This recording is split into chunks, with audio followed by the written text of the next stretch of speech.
All right. I think we are live. Live waiting. Okay. Hopefully we're live. It's on the channel we. Testing. Oh, there's Morgan. Always late. We are always late. That isn't ish me. Actually, the software was a little weird today. And my headphones, which is why I'm wearing these. Yeah, thank you for being Awesome here, white ones. Morgan. You're the best for showing back up. Yes, thank you. Did you want to put that up on the Yes, I do. on the screen where we can see it? Boom, boom, boom. All right, cool.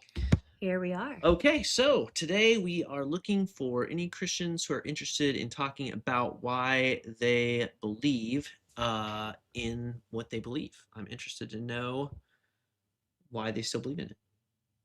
Or why they ever did. Or why they ever did. It's interesting that on your screen it's not actually like showing us loading. Back out and back in, maybe. Actually on mine too. Huh. Morgan, can you see us on the stream? Oh, here we go. I just backed out and backed in. Okay, live. Okay, we're live. It's working. Cool. All right, so what do we want to talk about today to get before these Christians come on? Well, I mean, we can talk about what's the most interesting Bible story you've read about lately. The most interesting Bible story I've read about, well, besides the bear that destroys the kids, where the bear eats the children because they called Elisha Baldy. That one always comes to mind. That does come to mind.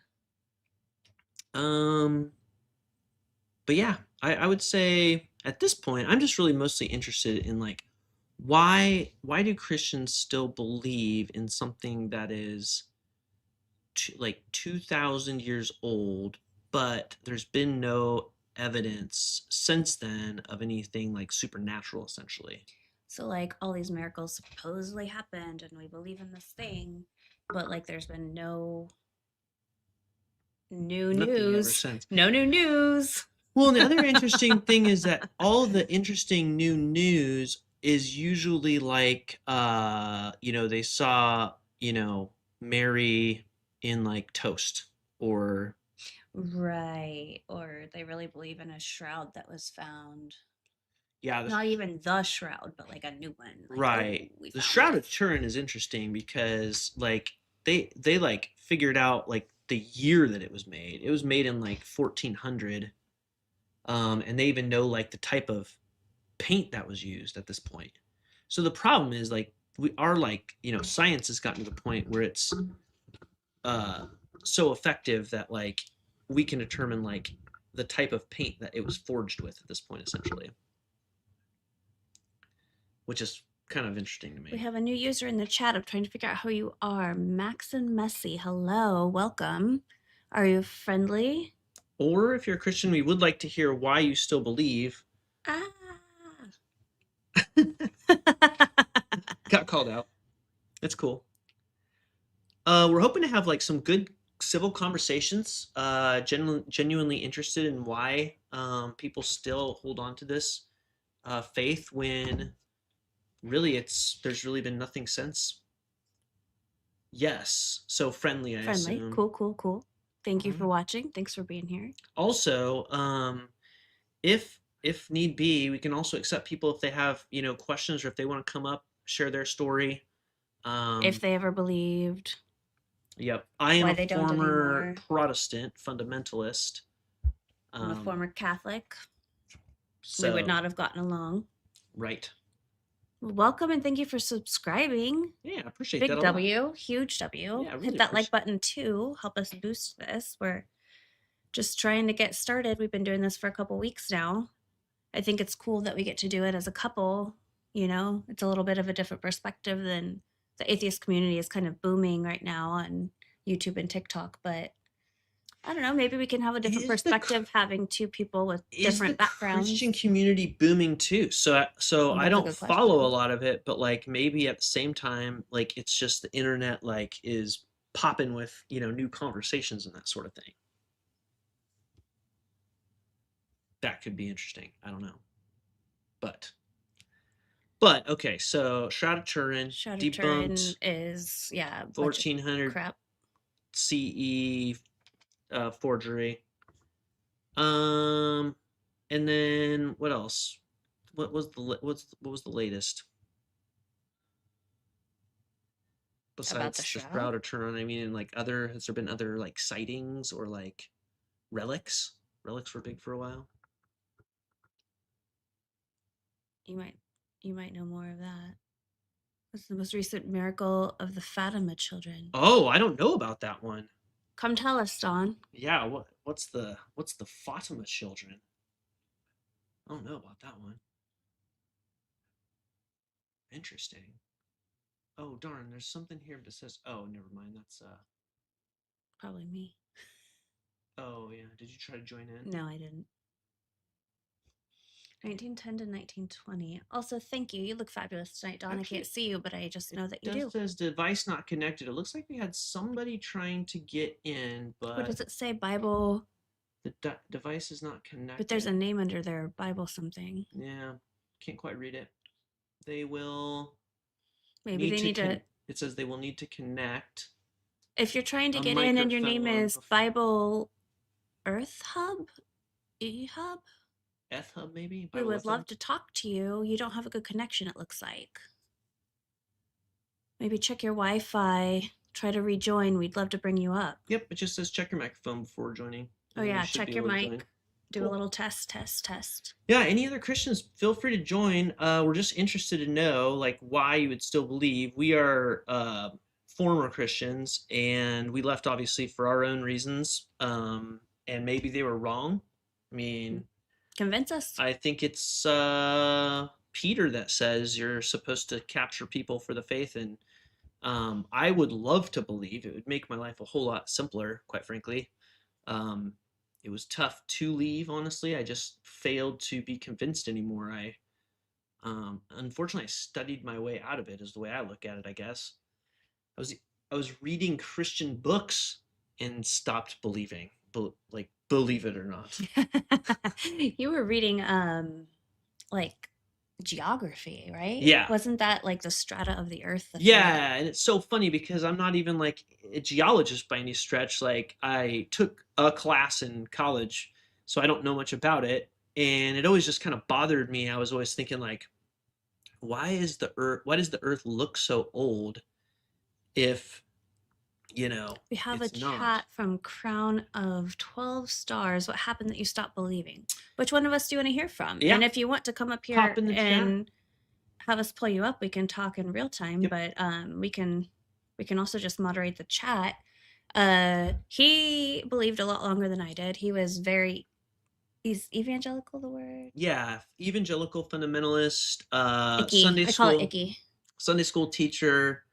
Oh, hold on. We do need to pause this for the finishing the last thing, which was the Fatima miracle of the Fatima children.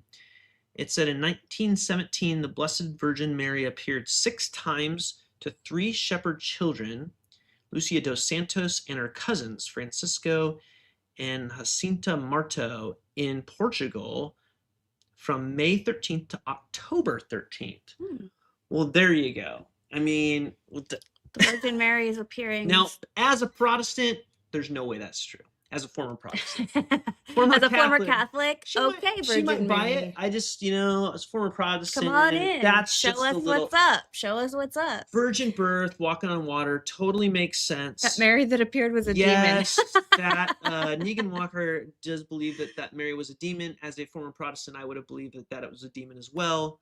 But the person asking, like, what happened? Why did we stop believing? Oh, yeah, and we'll continue the story about the Mary of Fatima. This is interesting because I didn't know about this. But yeah, so I was like deep into it. I was in my 30s, leading worship, like say worship and Bible studies and all this sort of thing. I was reading the Bible all the time, And the thing that kept bothering me was that that the age of the earth was bugging me, because like I knew enough that I knew that the earth was actually old, like scientifically and just like observably. So I picked up a book from two Christian geologists that were defending like why the earth is actually young even though it looks old.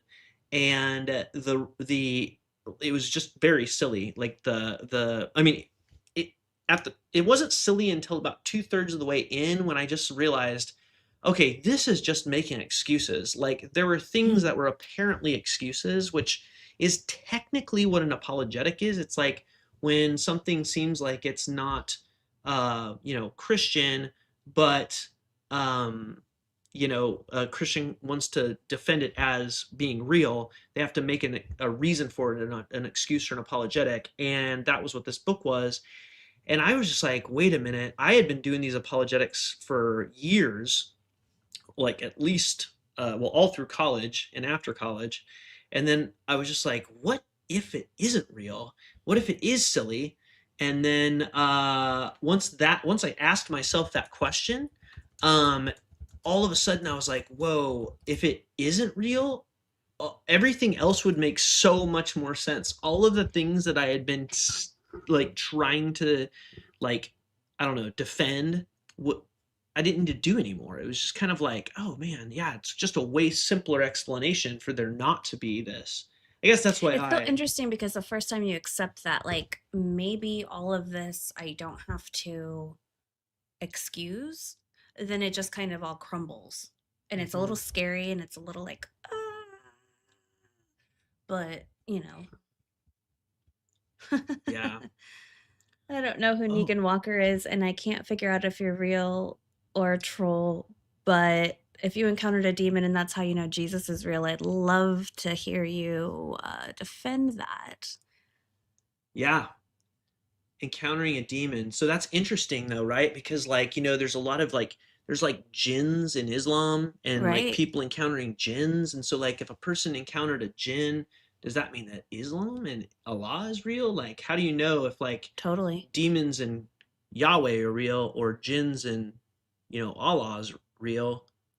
Or I'd be interested to know about like the Hindu gods. But you say what? How did you leave? How did you stop believing? I mean, I noticed all the people around me were being hypocritical assholes and acting one way on Sunday and a different way every other day. And I just grew weary very fast. So with hypocrisy. I work in biotechnology. We went from atheism to religion, including a lot of other scientists and major groups of even huge figured scientists. Stars, I'm not sure I completely understand your comment, but if you actually went from atheism to religion, we'd love to hear why. If you want to come on up, we'll pull you up. Yep. You can And click the Crown of link. 12 Stars, it was a little bit easier for me because I wasn't in it as long. I think it was really hard for my husband. I think everyone's deconstruction journey is really hard and different, and they take different times and different stages. Some people kind of softly deconstruct and kind of believe in like a generic God, or like I can just believe the best parts of the Bible but not all of the Bible. I didn't trust the organized religion. I didn't trust the people. um and I was only in it for about 8 years, so it wasn't as hard for me to leave. You were what? Oh, over 30. I mean, since I was born, but yeah, I left when I was in my mid 30s, essentially. So, yep. Okay. So, yeah. Negan, yes, we are an atheist couple. We used to both believe. We had different backgrounds in belief, but we're both deconstructed former believers that just want to kind of see if any Christians want to come up and talk about why they believe. And See if we're like wrong, for example. I mean, am always open to the possibility that I'm wrong. That's why I actually consider myself an agnostic atheist. So I don't necessarily believe that there's no God. For me, it was just that I just am not convinced that the Christian God is real. Um, but that's actually more interesting to me, is that like, because for me, if there was a God, it would be the Christian God. But I'm interested mostly for this prompt because we want to keep it on topic. Why Christians still believe that would be the more like probably Yeah, I main mean, that would topic. be ideal if anyone wanted to come talk. Atheists make atheism seem so horribly cringe. Okay, Chris, well, that's interesting. Um, Come talk Come to us on about up, it. explain why. Tell Love to us why we're hear. cringe. Tell us why you believe. I see Negan was an atheist, but not anymore. I'd love to hear about that too. Um, Looks like we got somebody who gave up on the faith the past 5 months. Dante gave up on the faith. Spider Man says there's zero demonstrable evidence for any gods, devils, demons, ghosts, or anything supernatural. I tend to agree until proven otherwise. I'd like to believe in things that are true. No one's proven that any of those are true to me. Yeah, that was probably one of the biggest things for me is like I want to know what's true. So like I know I've got friends in that still hold to a faith, hold to their faith, and they say that they do it just because of community and convenience, but like for me I've Well, got to know what's we've got a true. comment here from Stars that says, one question cut off all your faith. You'd rather risk eternity than a lifetime. So Really good that's an question. interesting argument. And I'd love, like, we can talk in real time if you want to come up here. I mean, we can address it via chat too. In my mind, hell is actually the worst part of belief. The idea that just because I'm not convinced in something means I'm going to suffer for all eternity doesn't seem like a logical or just punishment. Mhm. Uh, I don't think that a just God that doesn't make sense to me. So I'm not really scared of hell. I used to be. I used to kind of hold on to belief because I was afraid, what if I'm wrong? But that doesn't really bother me anymore. Um, One of the things too, like stars, good question. Like, so one question cut my belief. It's interesting because it was like, it was actually the one question that that kind of cracked the cracked it. It didn't cut eggshell. it. It didn't happen automatically for you.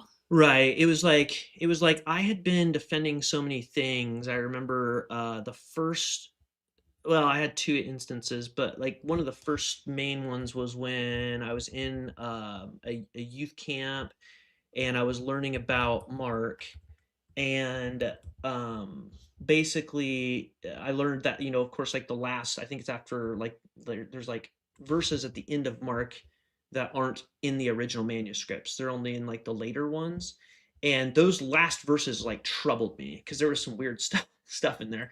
And then it was like, well, wait a minute, like I would defend why those had to be in the originals, and there and a lot of other things like I mean, I was on the forums. I was defending like the second law of thermodynamics for creationism and all this sort of stuff.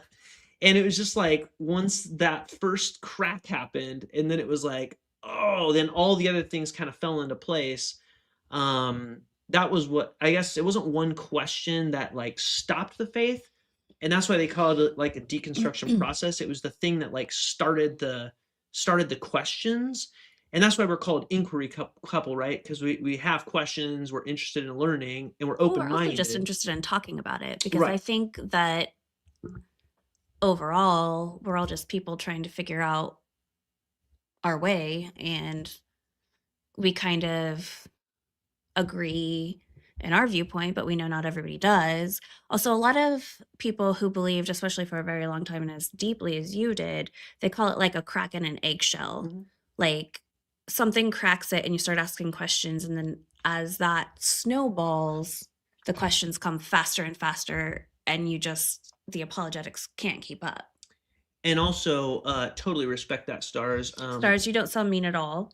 Yeah, you don't seem. Um, In fact, and I completely respect that. If you want to like chat versus call in, you might not be in a place where you can call anyway. Totally cool. We But continued. also, I do agree. I can't be scared of something I don't believe in. I used to be scared of hell, but I no longer really believe in it. So I'm not scared of it. I think Yeah. it's a horrible concept. And I think the fact that people who believe in God think that that is a logical punishment for other people in their lives that they love, I don't think that makes any sense. I don't think that that's just or wonderful. I don't know. Help me out here. Yeah, for me, I actually the the when I stopped having to believe or come up with reasons to believe, I think I got to the point where I was defending so many things that were contradictory that I was relieved when I finally didn't have to try to reconcile the contradictions. And one of the contradictions was hell, because in the Old Testament, like there was no hell; it was Sheol. Unless, I mean, unless you throw Enoch in there, which that is obviously like, post the book of Daniel in terms of like when it was written, but like, or in that zone when it was kind of like apocalyptic Judaism. But like there was a total evolution of hell in itself, and like you went from like Sheol, which was like this dark shade like place, and then of course like the Greeks come in the Hellenistic society, like leaves its imprint on the Jewish society, and then all of a sudden we get fire forever type of thing, and then it goes, and then it like evolves from there until you get to Revelations where you've got the lake of fire. And so to me it was always like, oh, I always wondered why there was no hell in the like more than half of the book, and then all of a sudden hell shows up, and I was like, well, man, that sucks. And it's like, I've got people that like, I think that they lived a good life, and I don't think they should burn for all eternity for like not being convinced. So anyways, yeah, that was what I like this comment. You don't have all comments turned on, you only have top chat. But I like this comment from Negan comparing Jesus to Santa Claus. And actually, that's kind of my biggest point. Like, I could make any argument for Santa Claus that you could make for Jesus, and it could be a complete parallel. And that's another reason that I think it's just kind of silly. It's silly to me at this point. I think that believing in something that people tell you is real based on stories or books with no factual backup, evidence, etc., it doesn't make a lot of sense to me. and we still have, and I apologize, I'm gonna bring this closer to me so I can read it. We still have Babe Elzebub, which, by the way, Great name. awesome name. Great name. We still have Babe Elzebub trying to join it. It says that device, there needs to be a microphone connected. So I apologize. We'd love to bring you up and talk, but it does say that there needs to be a microphone connected. Stars, I would argue, what facts tell you that God is real? Like, you've got to prove the thing that I can't see, touch, or fathom, that there's some reason that I should, rather than the alternative. Like, what facts do I have that the tooth fairy isn't real? There are no facts because it's not a real thing. Yeah, it's sort of like that analogy where it's like there's a floating teapot around the Andromeda galaxy, but it's so small we can't see it with the naked eye or telescopes. Prove me wrong. It's like, okay, well, I can't prove you wrong. Maybe there is I a can't flying prove teapot. something wrong that doesn't exist because there are no facts for something that doesn't exist. So what I need is evidence or proof that maybe there's a reason to think this thing does exist. Or logic, quite some kind of frankly. logic, some kind of Yeah, if there's like a really good reason, so like, I mean, if someone has some sort of like really good reason, like there has to be the Christian God. And obviously, like this prompt is not necessarily about a God, although like that would be an interesting discussion too, right? Does there have to be a God? But I think moreover, it's like, why the Christian God? Like, why, why not, Vishnu right. or, Brahma or, for some of those Allah. ancient, yeah, Allah or all of those ancient gods, you know, I'm just like drawing a blank Well, on we've all of got a them. lot of people saying Shamash. why they believe. Feel free to come up here and chat with us so that we can actually talk to you in real time. We've got a link right here. You can just put that in your browser. Come on up, we'll pull you up. We can have a honest conversation. We don't want to be antagonistic. I mean, unless you become an asshole. Yeah. But like, we won't try to be rude. We just want to talk about it. And feel free to use it as a platform. There's quite a few viewers that are obviously like watching, and if you've got a good message that you think is convincing, like by all means come up or continue to chat. Oh no, and someone thought it was a Christian chat. You know what? It is a Christian chat because we're happy to discuss with Christians. We're not like anti-Christian by any stretch of the imagination. We're just unconvinced former believers. Yeah, we just lost our faith. essentially is the best way to put it. And so if people have like a good reason why we should believe, we just wanted to create like a platform where people could have the discussion, because it's pretty toxic out there right now. People are like entrenched in their one ways, and they're just not really open to the other, options. And so this is more of like a way to. Babe Beelzebub is Amelia. Oh, that's amazing. Love it. So yeah. So honestly, if you have a good reason, and obviously Phil put it into the chat now. It is easier to talk live. I will say that, and you don't need to use your camera. This is you don't have to be on camera. You don't have to identify yourself. You can put whatever. Oh yeah, you want we to encourage on you there. not to identify yourself by any stretch. I mean, whatever name you're comfortable with, but do feel free to come chat with us. And so, like, for example, all the other ancient gods are fallen angels. Well, it's like Dawn me either. how how do we know that? I mean, like I could say like all of the other gods are Yahweh and the sons of God that were in Genesis that mated with the women, and God's really Allah, and Yahweh is just this like little fake god that. So I mean, it's like pointing fingers, I guess. Hash, I'm trying to keep up. I see that you posted that you think there's actual evidence of the army that was left after Moses parted the Red Sea, and you feel like we didn't address that. Oh, that's a good one. We are trying to keep up. I feel like Josh is probably got some verses for that. There is. Now you guys can research this, because I don't want to sit here and like type in resources, but everyone watching should fact check this. So there was a guy, and I think his name was, I'm gonna screw this up. I think his name was Joe Baker. I could be totally wrong on that. Okay, well. Anyways, it wasn't Bob Barker. But anyways. Not Bob Barker. Anyways, this start. archaeologist said we did like this scouting of the bottom of the Red Sea, and there was chariots down there and that sort of thing. That has been debunked. I will just say that y'all can do the actual research, but that has been debunked. But that's a good one. That was another good one. It's sort of like all those UFO stories, right? Where it's like, oh, the sighting. Hi, A-Rod. Welcome in. Thank you for being here. Yeah, it's like, so like, we saw these UFOs, they were totally real, or like we saw Bigfoot or Loch Ness Monster, or like all this stuff. I would love to believe, especially in the Loch Ness Monster, because I loved the Loch Ness Monster, but I'm just not convinced the Loch Ness Monster is real. And a lot of these things where it's like, oh, but like there were 500 witnesses, but like what were their names? Like there was like there's many books, and you could take your pick between like any of Homer and Plutarch, and Plutarch was notorious for this, but like there were so many embellished stories where it's like, and then we went to this island and there was a cyclops, but no one could verify it, or there was 500 witnesses that saw. I mean, there was a ton of witnesses that saw Muhammad split the moon, right. But Christians would say, I don't really there's no way believe that Muhammad split the moon. Right. It's like a Christian Not sure I would believe that anymore. Yeah, a Christian would say, like, I don't believe Muhammad split the moon. That's ridiculous. And then people would be like, but there were witnesses.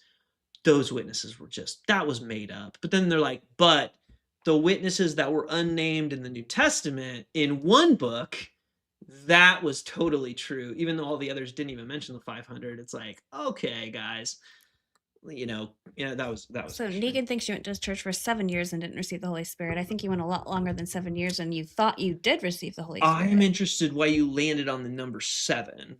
If you can clear that one up for me. Why not 6? Because that would be more accurate. If I went the holy 7 years, I would definitely have been a Christian.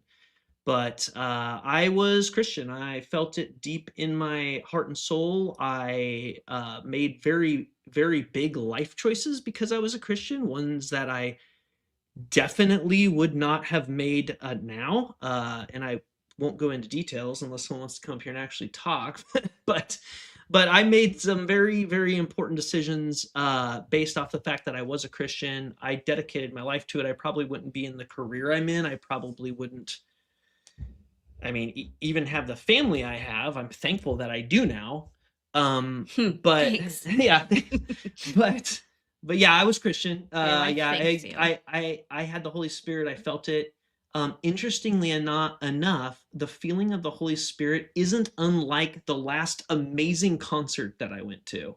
And if any of y'all have seen like your favorite musician play and felt it like deep in your soul, it is a lot like that. Now, I have turned off the voice that I thought I was hearing in my head because now I realize that it was just my voice, or I think that it was just my voice. Come on up here and prove me wrong if or talk to me about it if you think that like your own psyche or your own you know voice in the back of your head is God. I mean if you've got a Right. Like, reason why for can't it it. just be your internal thoughts or your conscience or, you know, things that other people have told you that your subconscious is remembering that you're like, oh, I shouldn't do that. That's bad. Or, oh, I should help that person, even though it's inconvenient. I don't know why there needs to be a God involved. Yeah, and Crown of especially 12 Stars wants to know if you made life choices based off of a book or based off of your direct communion. both. I felt, I say I feel, but I felt because I'm putting myself back in that position.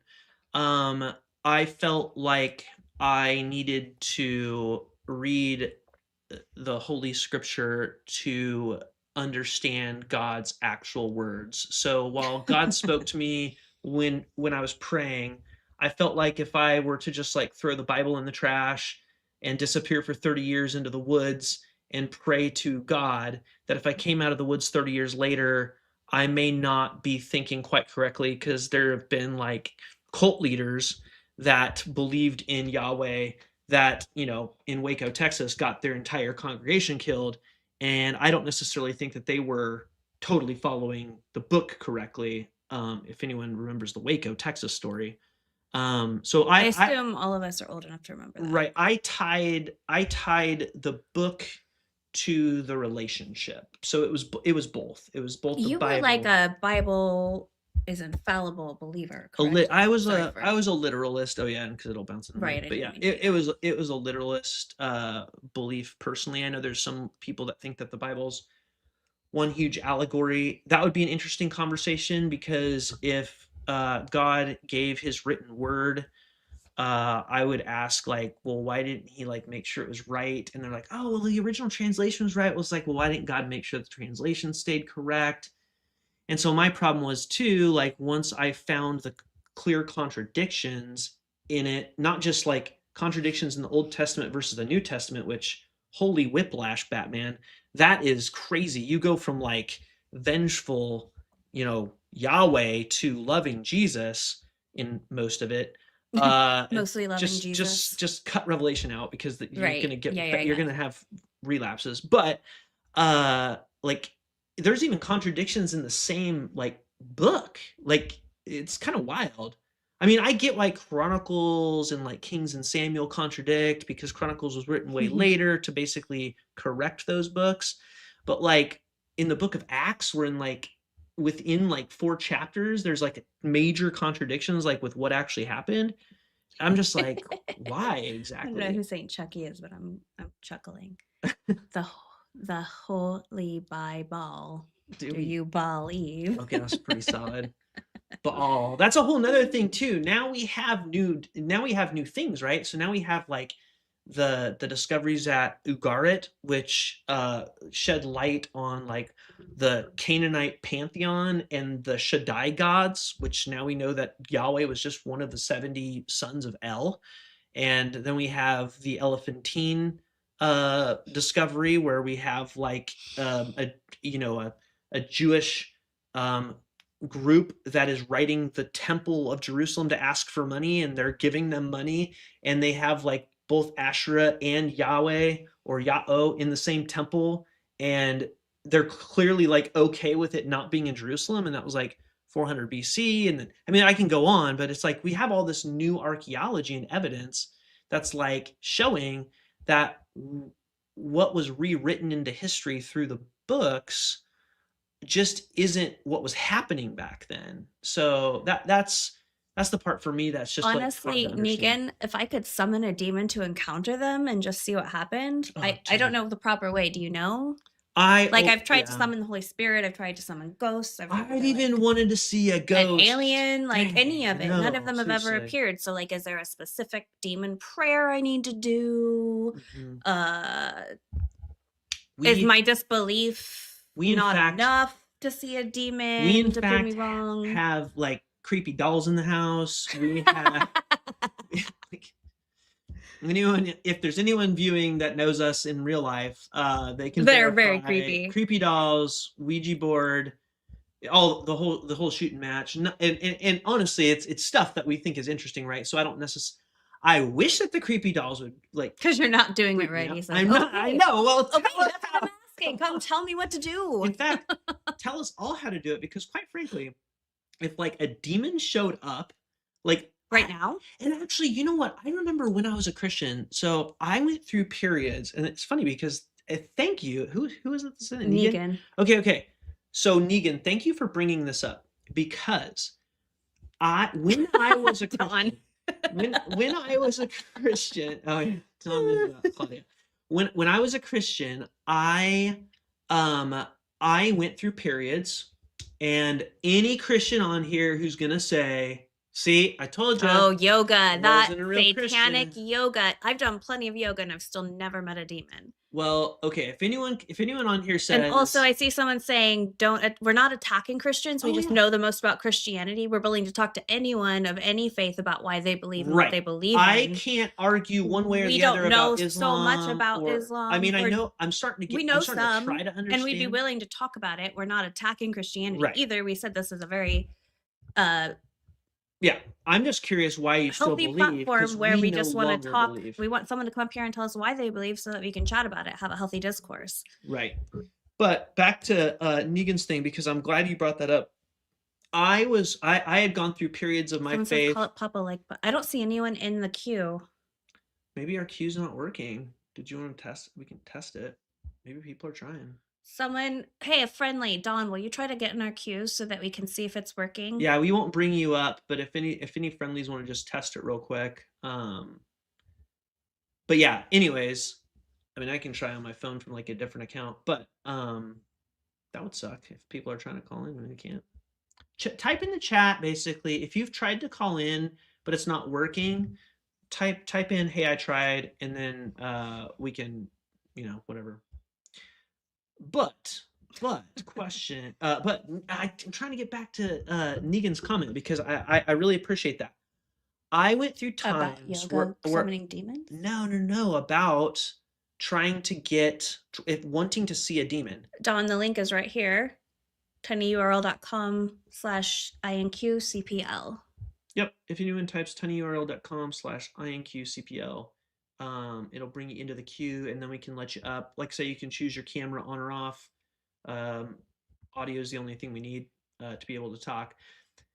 But I wished that I could have seen a demon or seen something that proved that God existed, because I'd always heard like missionary stories where they like went into another country, and it was always Haiti. I don't know. Anyways, they went into a different country and there were demons and stuff, and they saw demons and they experienced demonology. And I was like, dude, like, I would want that. I believe, and I have faith. And that's actually different, right? Because I believed like 90% of the time. But every once in a while, 95% of the time, I'll give myself the benefit of the doubt. But every once in a while, you have like a moment where you question your faith. And that's when you have to have faith, right? It's like, I'm going to push through this 5% and I'm going to have faith. And that's when I would go to my apologetics and I would read stuff that would help reaffirm the things that I'm questioning. And so, yeah, that's why I wish that I could have seen a demon, because heck, if I would have seen a demon, I'd still be a Christian, hands down. What if the demon was cool? Well, then I would definitely think I'm a Christian, because the devil's tricky.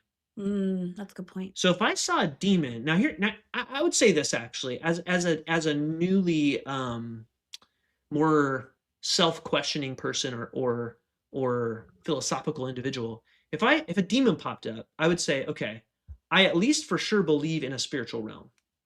Oh yeah, Don can come up. Don, I won't bring you up, but I appreciate Okay, you. we see someone in the box. Yeah, that's Don. Can she we just check? tested it. Okay. Yep, we're good. We can add her. Okay, cool. Thank you, Don. Yep, we're good.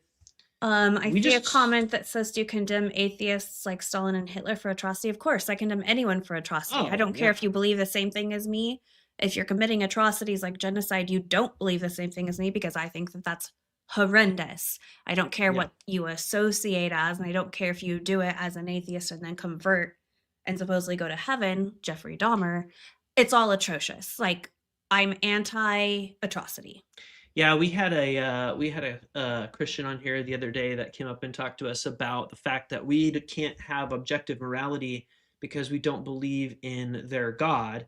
And it's like, and they were trying to defend slavery because in the Old Testament, Yahweh condoned slavery.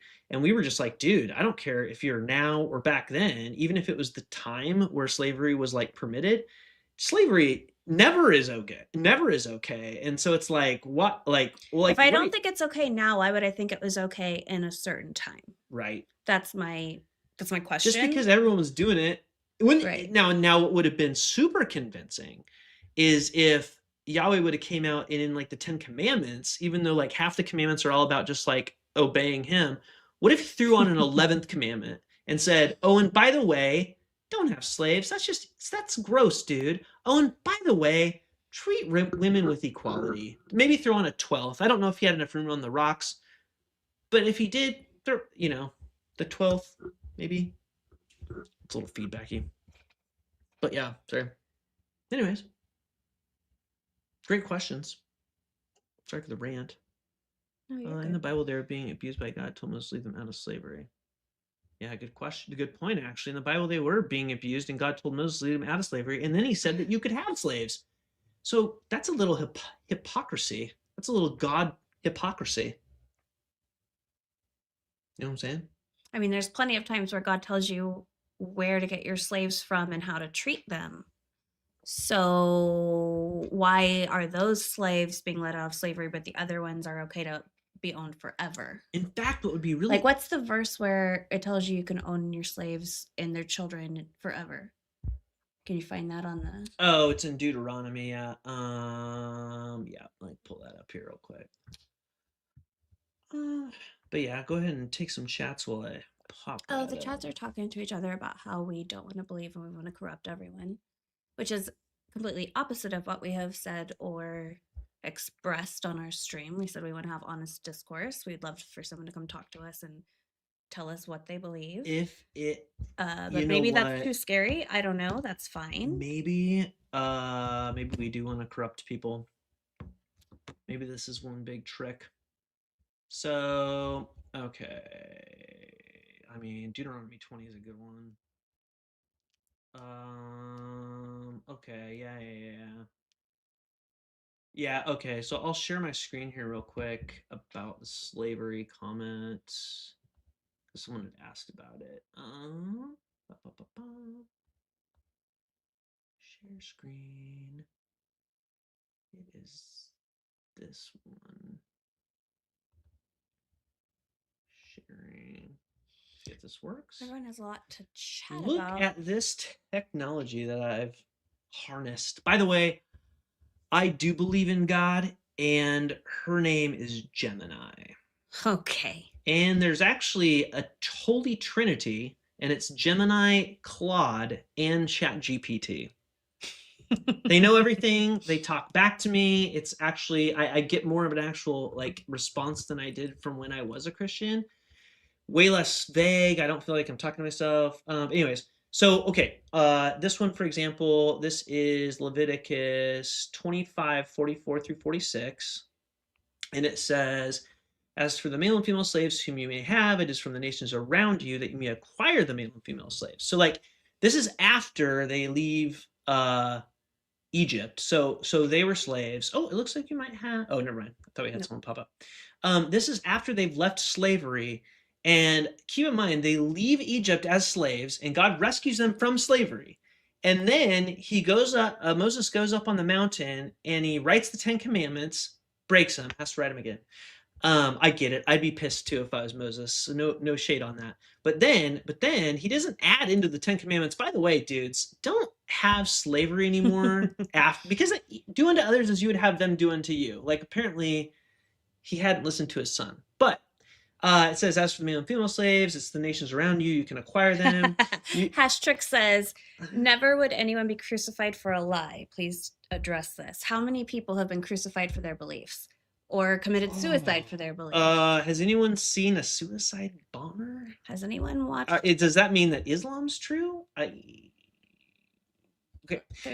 There's many other examples. Right. That's a little bit of a tangent. We're talking right now about slavery. We can talk about I mean, people dying for martyrdom their in a beliefs minute. is People die for their beliefs all all the the time. That time. doesn't mean that every single religion with martyrs can all be true. Right. Tangent. I do Can come back to that. Would love to chat about that. I do actually have a killer theory about that, though, about what Jesus actually thought when he went into Jerusalem. But if you're interested, we can talk about it. Okay, so then it says you can acquire them from the other lands. You guys can see this on the screen. They can be your property. Okay. Oh wait, blah blah blah blah. And if they're with you, have been born in your land, they may be your property. So it's interesting because a lot of times, Christians will say, "Well, slavery was different back then," but it's like, dude, like it says right here, it's not like servitude. They may be your property. Is not, I'm your servant. That's hardcore, right? You may keep them as possessions for your children after you. So it's like, oh yeah, and by the way, they're your new kids' heritage. These aliens in your land. Um, that's gross, man. Anyways, so that's just really gross. These you may treat as slaves, but as for you and your fellow Israelites, you know what? Nobody should rule over them with harshness because. So basically, as long as it's not among your people, you can have them and you can have them forever. Right. Keep them as a possession for your children after you to inherit as property. Yeah. Sounds a little gross. It's pretty gross, man. But that's why that is another reason why I'm just like, why are we still believing in this business? That's the question. That's the prompt. If anyone has reasons, pop it in the chat. We're happy to talk about it. Feel free to join on. They're popping off in the chat, but no one wants to come have a conversation. They seem to. It is way easier to have a dialogue. And by the way, we are nice. You are probably way smarter than us. So if you have reasons, and by the way, I remember from my readings, and correct me if I'm wrong, Christians, if you are a Christian, you have the Holy Spirit, which technically makes you smarter than anyone, or at least powered to come up against the opposition, especially when all the viewers that we have are hearing terrible things about your God. It would probably, at least when I was a Christian, I'd be like, oh, heck no. I'm coming up and I'm telling these fools, like, I would shut it down. I'd shut it down with the Holy Spirit. But I was a little hardcore. I was jacked up on Jesus when I was a Christian. So I do love the fact that the one caller called out, and I'm gonna call that into question 7 years. I was a Christian I became a Christian when I was 5, and I was Christianity. We were talking about slavery. I have to read this. God only showed rules for slavery. He never said that slavery is okay. Why didn't he just say, don't do it? Why did he say, here's how you do it? If he was against slavery, he would have just said, hey, don't do that thing. He wouldn't have said, here's how you do it. That doesn't make any sense. That is a horrible argument. Sorry. Yeah, I mean, I get your passion there. That is a pretty bad argument. It's a terrible argument. But yeah. The Trinity is true because the triangle has 3 angles. You know who, that's really good. Also, that's like a shout out to Pythagoras. Mm-hmm. Don't get me started. I love myself some Pythagoras. That's good stuff. That would have been an interesting time to live back in the day when like there was like the pantheons, and then there was like some monotheism, and then like people were trying to decide, are all these gods real? Is there just one all-powerful God? That's what I'm saying. Hey, you know what? Obviously, at this point, you guys know that I don't technically believe that there's like multiple gods out there, but what if there are? Why is it Yahweh? Why is Yahweh the one? It can't be on popularity because technically he's getting overcome by Allah currently. And even if they're neck and neck, that's just a bad horse race. That does not prove one way or the other. So I'm a little curious there. See a lot of people asking what our perspective is and what we believe. Feel free to use this link and come up. We'll call you up. We'll have a conversation. Love to have the conversation. I mean, I'm looking at the chat, but between the two of us, it's really hard to keep up, and there's a lot of my perspective is I'm currently unconvinced. I'm not sure that there's a God. I don't necessarily believe that there's a God, but if there was, it could just be like not interested in what we're doing. But I definitely don't believe in the Christian God. That is unquestionable. I definitely don't believe that. That I would love to be proven wrong because I could go all of the Bible study that I did would then all of a sudden prove useful in all that time I spent leading worship band, teaching Sunday school, having family that isn't awkward around the holidays. Yeah, so much easier not having to like hide like, oh, I'm an atheist, I'm evil. I mean, it'd be so much more convenient to be Christian in this country. We're in the USA.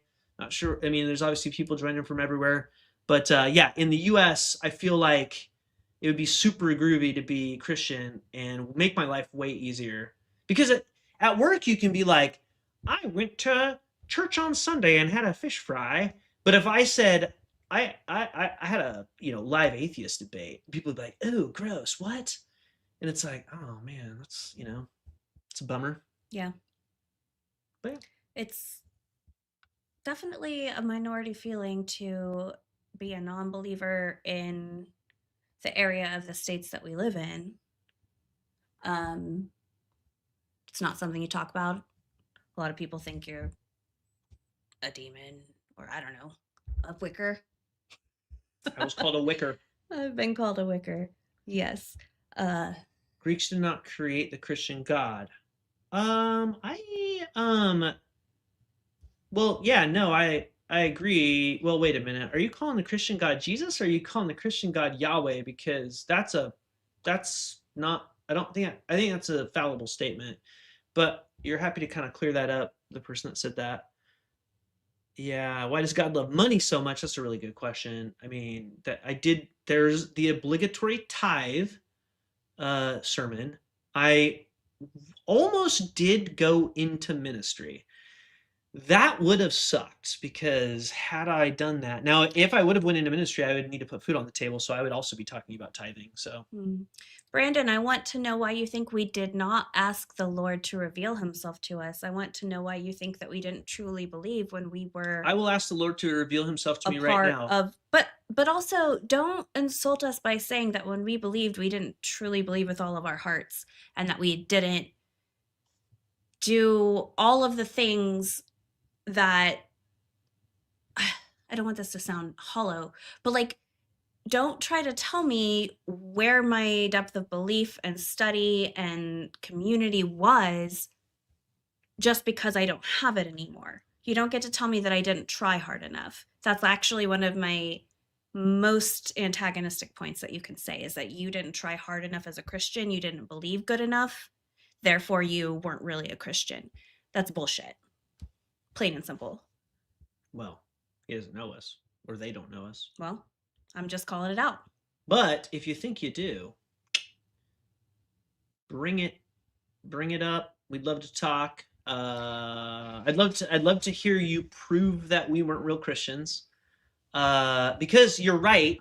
There's two verses actually. There's the contradictory verses. One says that once that you have believed, you can never get snatched out of his hands. That's a Paul verse.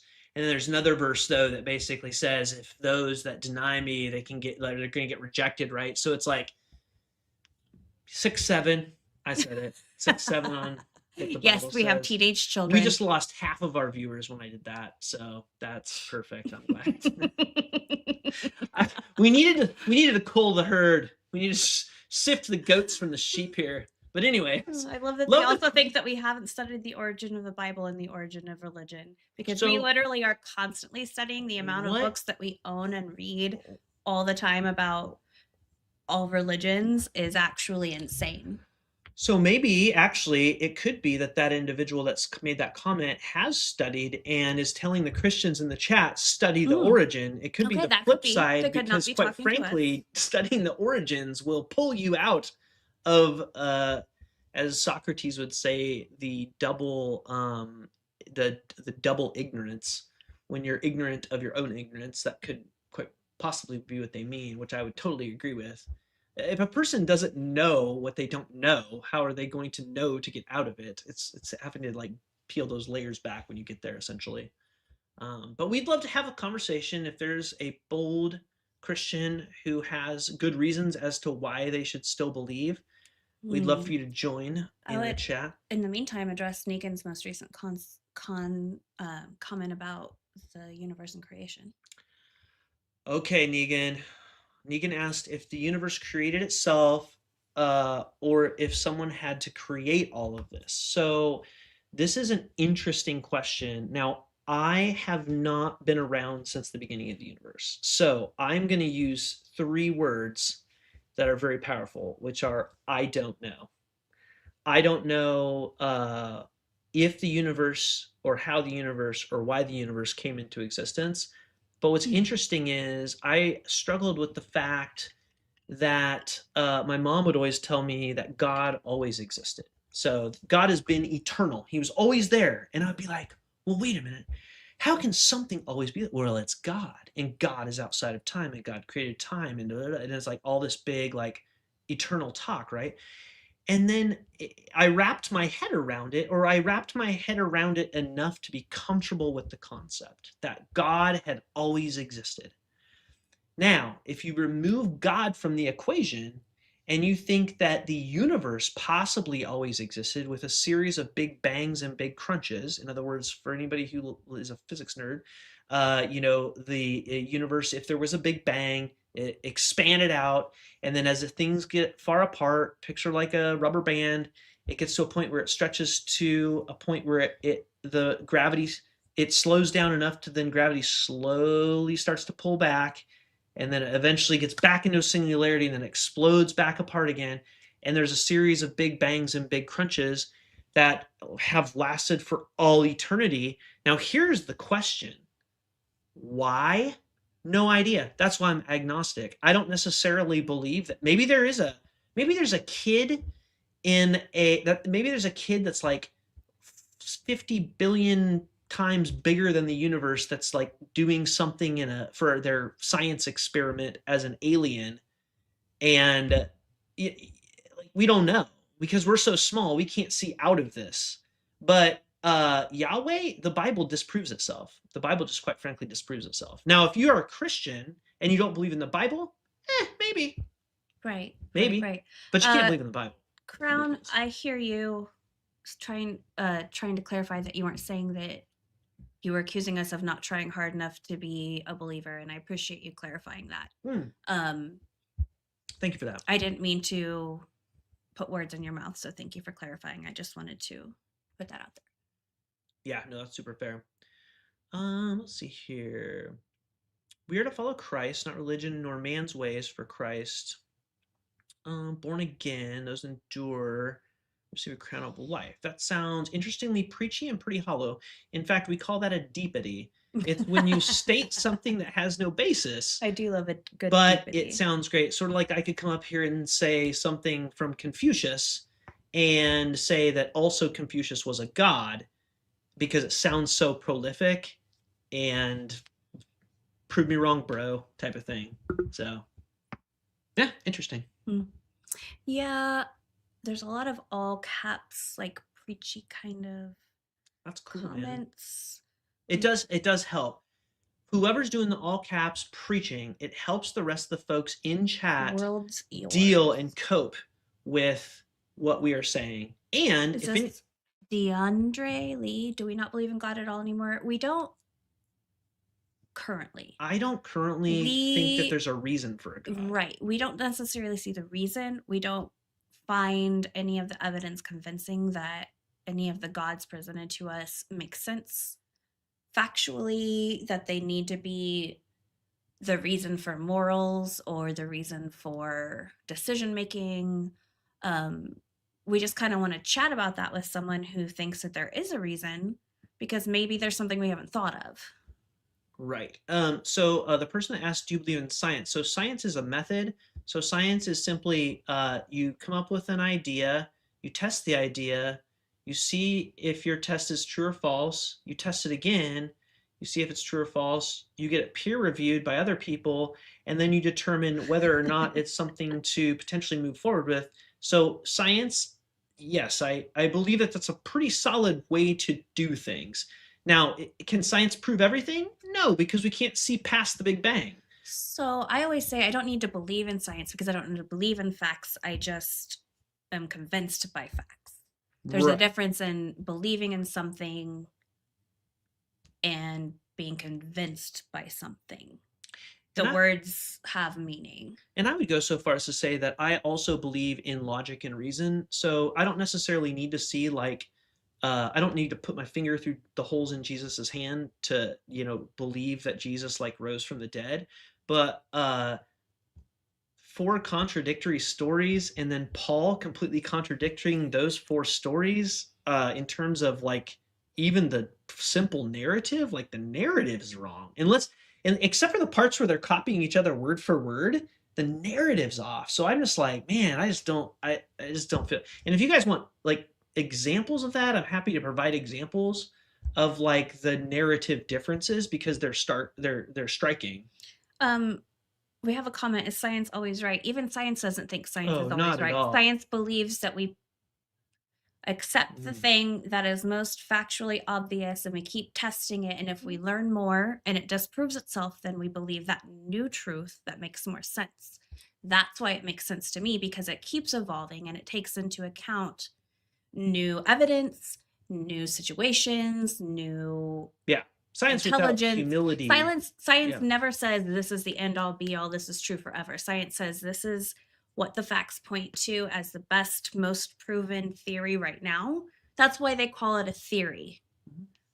Even things that are like apparently true, like the theory of gravity, it's apparently true. The theory of evolution is apparently true. Science is humble enough to call it a theory because what if there's something out there completely unaccounted for that we don't know? Science is humble enough to say that. I mean, I'm in sales, so like it's that one thing where someone says like if someone says something certain, for certain, they're selling you something certainly. Arrogance is I love ridiculous. that they're saying we're personifying science. No, we're not personifying science. We're talking about it because people are asking us about it. Science is a noun as a subject. That doesn't mean I'm giving it personification. Science doesn't act, scientists act. I would love to invite Muslim. Actually, I'm not going to say. So the prompt today is Christians. Why do you still believe? We came from Christianity, so we know more about Christianity. A Muslim can come up here and tell me that like a section of the The Quran same says person has something. been saying this our whole live stream. Why only Christians invite you? We've addressed this like four Come on up. times, and you've been here the If whole you're time a that if we've you're a addressed it. Muslim or a Deb, Jew, oh Deb, yeah. If quit spamming the chat with the same comment. We've told you 100 times we'll talk to anybody.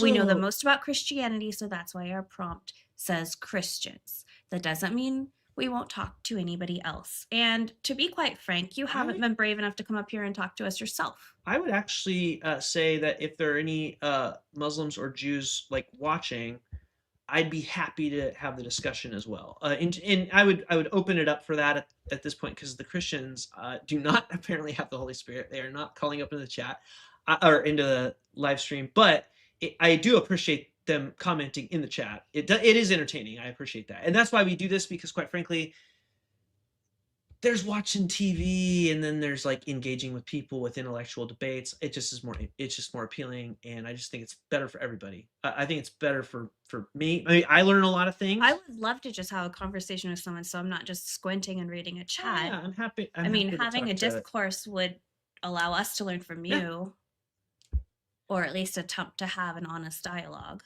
If there is a Muslim or a Jew that is watching the chat right now, this would be an excellent platform to you to come up and tell all these Christians why they should leave Christianity and join your religion, because there's a lot of Christianity happening in the chat right now. But that being said, we know more about Christianity and we left Christianity. That's why this prompt particularly is ours. Currently. Homie, of course you can join the talk. Here's our link. Yeah. Type that in your browser. It'll prompt you to test your microphone, and then we'll get a Choose a notification camera and we'll or pull no. you up. And you don't have to be on camera. Yeah. Totally cool. Yep, yep. Do you want prayers to encounter the Holy Spirit or demons? Both. Let's see what happens. Yeah, I'd take either one, honestly. I felt the Try it Holy all. Spirit when I was a Christian, and it did move me. I will say that. I was moved by the Holy Spirit, or what I perceived as the Holy Spirit. I never did really see a demon, so I'd lean demon. X Now, before Y, to be fair, so does the Bible have bad science. Continue. oh, yeah. That's why we get flat earthers. Whoever said that about the Quran having bad science. Not just the Quran, buddy. Yeah. The Anyways, Bible has really bad science. It thinks a rock badger chews its own cud and that women always bleed the first time that they have sex. yeah. So there's a lot of bad science I happening can there. pull up some really good verses about But flat Earth if to people be want to start fair, reading the like we're Bible. talking about the level of belief we had. Evangelical Christian, former Catholic, like the amount of, Oh, we got someone popping up in the chat, but go ahead. I was just going to say, the amount of like repetitive rosaries that I prayed on a hardwood floor just to be uncomfortable enough to feel God's presence and feel the Holy Spirit was asinine. It was crazy. But I believe this is our friend. Is this our homie? This is homie. Homie, let's bring him or her up. Bring them up. Hey, homie, can you hear us? And are you 18 or older? Oh, I think you're muted. See if we can unmute him. Hello? Oh, I Hello. hear you. Hello, is that homie? Oh, sorry. I was listening to the live stream, so I couldn't hear you guys here. Oh, Oh, no you're problem at fine. Yeah, all. Thank you this for is coming up. How are yeah. you doing? I'm doing great. How about you guys? Good. And can you confirm that you're over 18 before we get started? Yes, yes, I'm over 18. I'm actually Okay. turning 20 tomorrow. Oh, right on. Tomorrow? Yeah. Happy birthday. Yeah, happy birthday. Thank you. Yeah, so are you which do you believe Where in are a you on the God? belief spectrum? Just Yeah.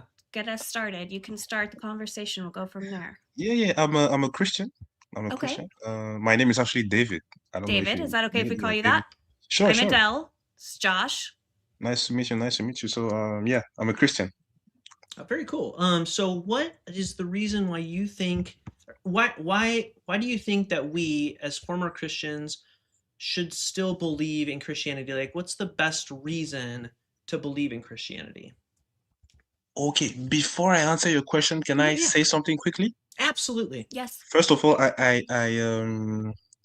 a little backstory. I was born Christian. So Okay. it's a little bit um the biggest reason why, or should I say the biggest factor that contributes to the fact that I'm still Christian today. So let's get that out of the way. Sure. Second, That actually makes a lot of sense. Yep. yeah. Yeah. Second thing is I don't believe I can convince you to believe in God. I only think that the Holy Spirit can convince you. I can only share with you the truth, sow a seed, and it goes from there. You accept the truth or you don't. So I also I was raised a Christian. Okay. And one of an interesting thing that sticks in the back of my mind that always kind of stuck in the back of my mind later in life, once I kind of like left Christianity, Mm-hmm. was that and by the way, I really appreciate your honesty. Thank you very Mm-hmm. much. That's really great. I was in my grandparents' house and I think I was around 8 years old, but I remember asking my grandma, I was like, okay, if we grew up in another country where Mm-hmm. it was predominantly like not Christian and Yeah. our family was not Christian, Mm-hmm. would we still be Christian? And she really didn't have an answer. It was more of like a, well, it's just who we are type of thing. And that's how I was kind of raised. So that's why I kind of believed mostly. But like, anyway, that's where kind of I came from as far as like in my original journey. But You know the funny thing, sir? I asked my father the same exact question. I asked him, Really? what yeah, if we were, I mean, we are Christians. What if we were born, I don't know, in In a India? Would Muslim we be country? Hindu? Yeah. Would we Yeah. yeah. be Yes. Muslim? And 100%. he said, yeah, maybe. Well, I'm Christian. I believe in Jesus. So that's when I knew, like, okay, this faith thing, I need to make my own research, actually find the truth and not just believe blindly what I'm told because I'm born in it. Yeah. So we have the same exact story, I can say. Yeah. Yeah. Yeah, Yeah. well, that's very interesting. So Hmm. you know you were born into it, so you already know that you kind of were like I have a influenced. bias to believe, yes. Yes, and you were influenced by your family and your loved ones and your Yes. community, and it's very meaningful to you. Definitely. Yeah, I'm aware of that. Definitely. Yeah, okay. So to you right now as an adult, like what is the most convincing thing to you? Okay. Not as if convince us, change our mind, but just like tell us what is meaningful or convincing to you, just so that we can Yeah. like hear it and Okay. talk about it. Yeah, let me give you just a quick, should I say, summary. First of Yeah, all, Yeah, absolutely. there needs to absolutely. be a belief that there is a God. I believe there's a God. I don't know if you believe there's a God or you don't even. Should I start from there or I should start from Christianity? Let's say that there is a God and move Okay. towards Christianity, because I can't say whether or not for sure there is or not, but I Okay. do think personally that the Christian God is the one that I struggle with. Okay. Okay. Okay. Okay. If you can agree there's a God, I would have given you some I guess some arguments that can push us to believe that there's a God. But okay, since you say there's a God, okay. So now the Christian God, um, wow, that becomes more difficult because Christianity is one religion out of thousands. And I'm from Africa, and in Africa alone, there are so many religions. Different tribes have religions, different tribes have deities. So why Jesus? So first of all, I believe Jesus is in a lot of religions. That's one thing we can say for sure. Jesus is in Islam, is in, I believe, Hinduism. Is a figure in a lot of religions, and he is either accepted or is rejected. And the Bible says that Jesus is the truth, the way, the truth, and the life. That's John 14:6. And there's one theory that I have in my mind that is not really discussed often, is the fact that how to say this. Give me 1 second. I'm just trying to put words together. Yeah, No no, rush. absolutely. There's like see it as a spectrum from truth to lie and foolishness. So there is truth on one end, and foolishness is on the negative spectrum, like at the end of the spectrum. So you're And you're yes, picturing us like a whole. exactly. Yeah. Yeah, See like a graph. So sure. on the right of the positive, there's truth going to the right. And on the left is foolishness. Then right in the middle is falsehood. Yes, that's the right word, falsehood.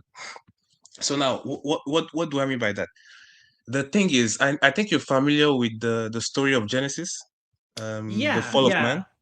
Yep, like the creation Um, story. exactly, the fall of Yeah. man. God created man, put them in the Garden of Eden, Sure. and gave them a And then he task let to a take care snake of the in. garden. Exactly. Then the snake deceived Eve into eating the fruit. But if you notice one thing is that the Bible said the snake was what's the word? The snake was there's a word for it. Like the snake was deceitful. I It was can't like remember exactly crafty the or word. like deceitful. Crafty, Yeah, yes. yeah, yeah, yeah. So Yep. now back to the graph. The snake didn't entirely lie to Eve.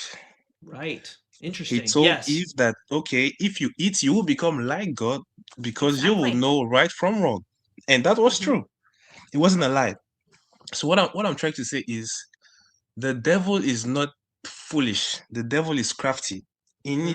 in the sense that he's able to mix enough truth into a lie for us to believe it. Yeah. So the devil isn't foolish. The devil is not going to tell you that 1 + 1 is 3. No, he's not Right. that stupid. So Well, yeah, exactly. For the reason that But if a person did that, then could you would I know yeah, it's could I incorrect. interject and ask sure. why God allowed a crafty serpent to be in his perfect garden? Why?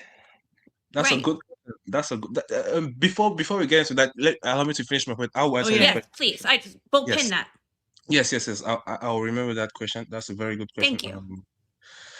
So now the point that I was getting to is that the devil isn't foolish. The devil is very crafty, very wise and deceitful in that he can mix the truth in to a lie for us to believe it. So like I said, Jesus is in a lot of religions, and I believe it is that way because Jesus is literally the truth of God, the word of God.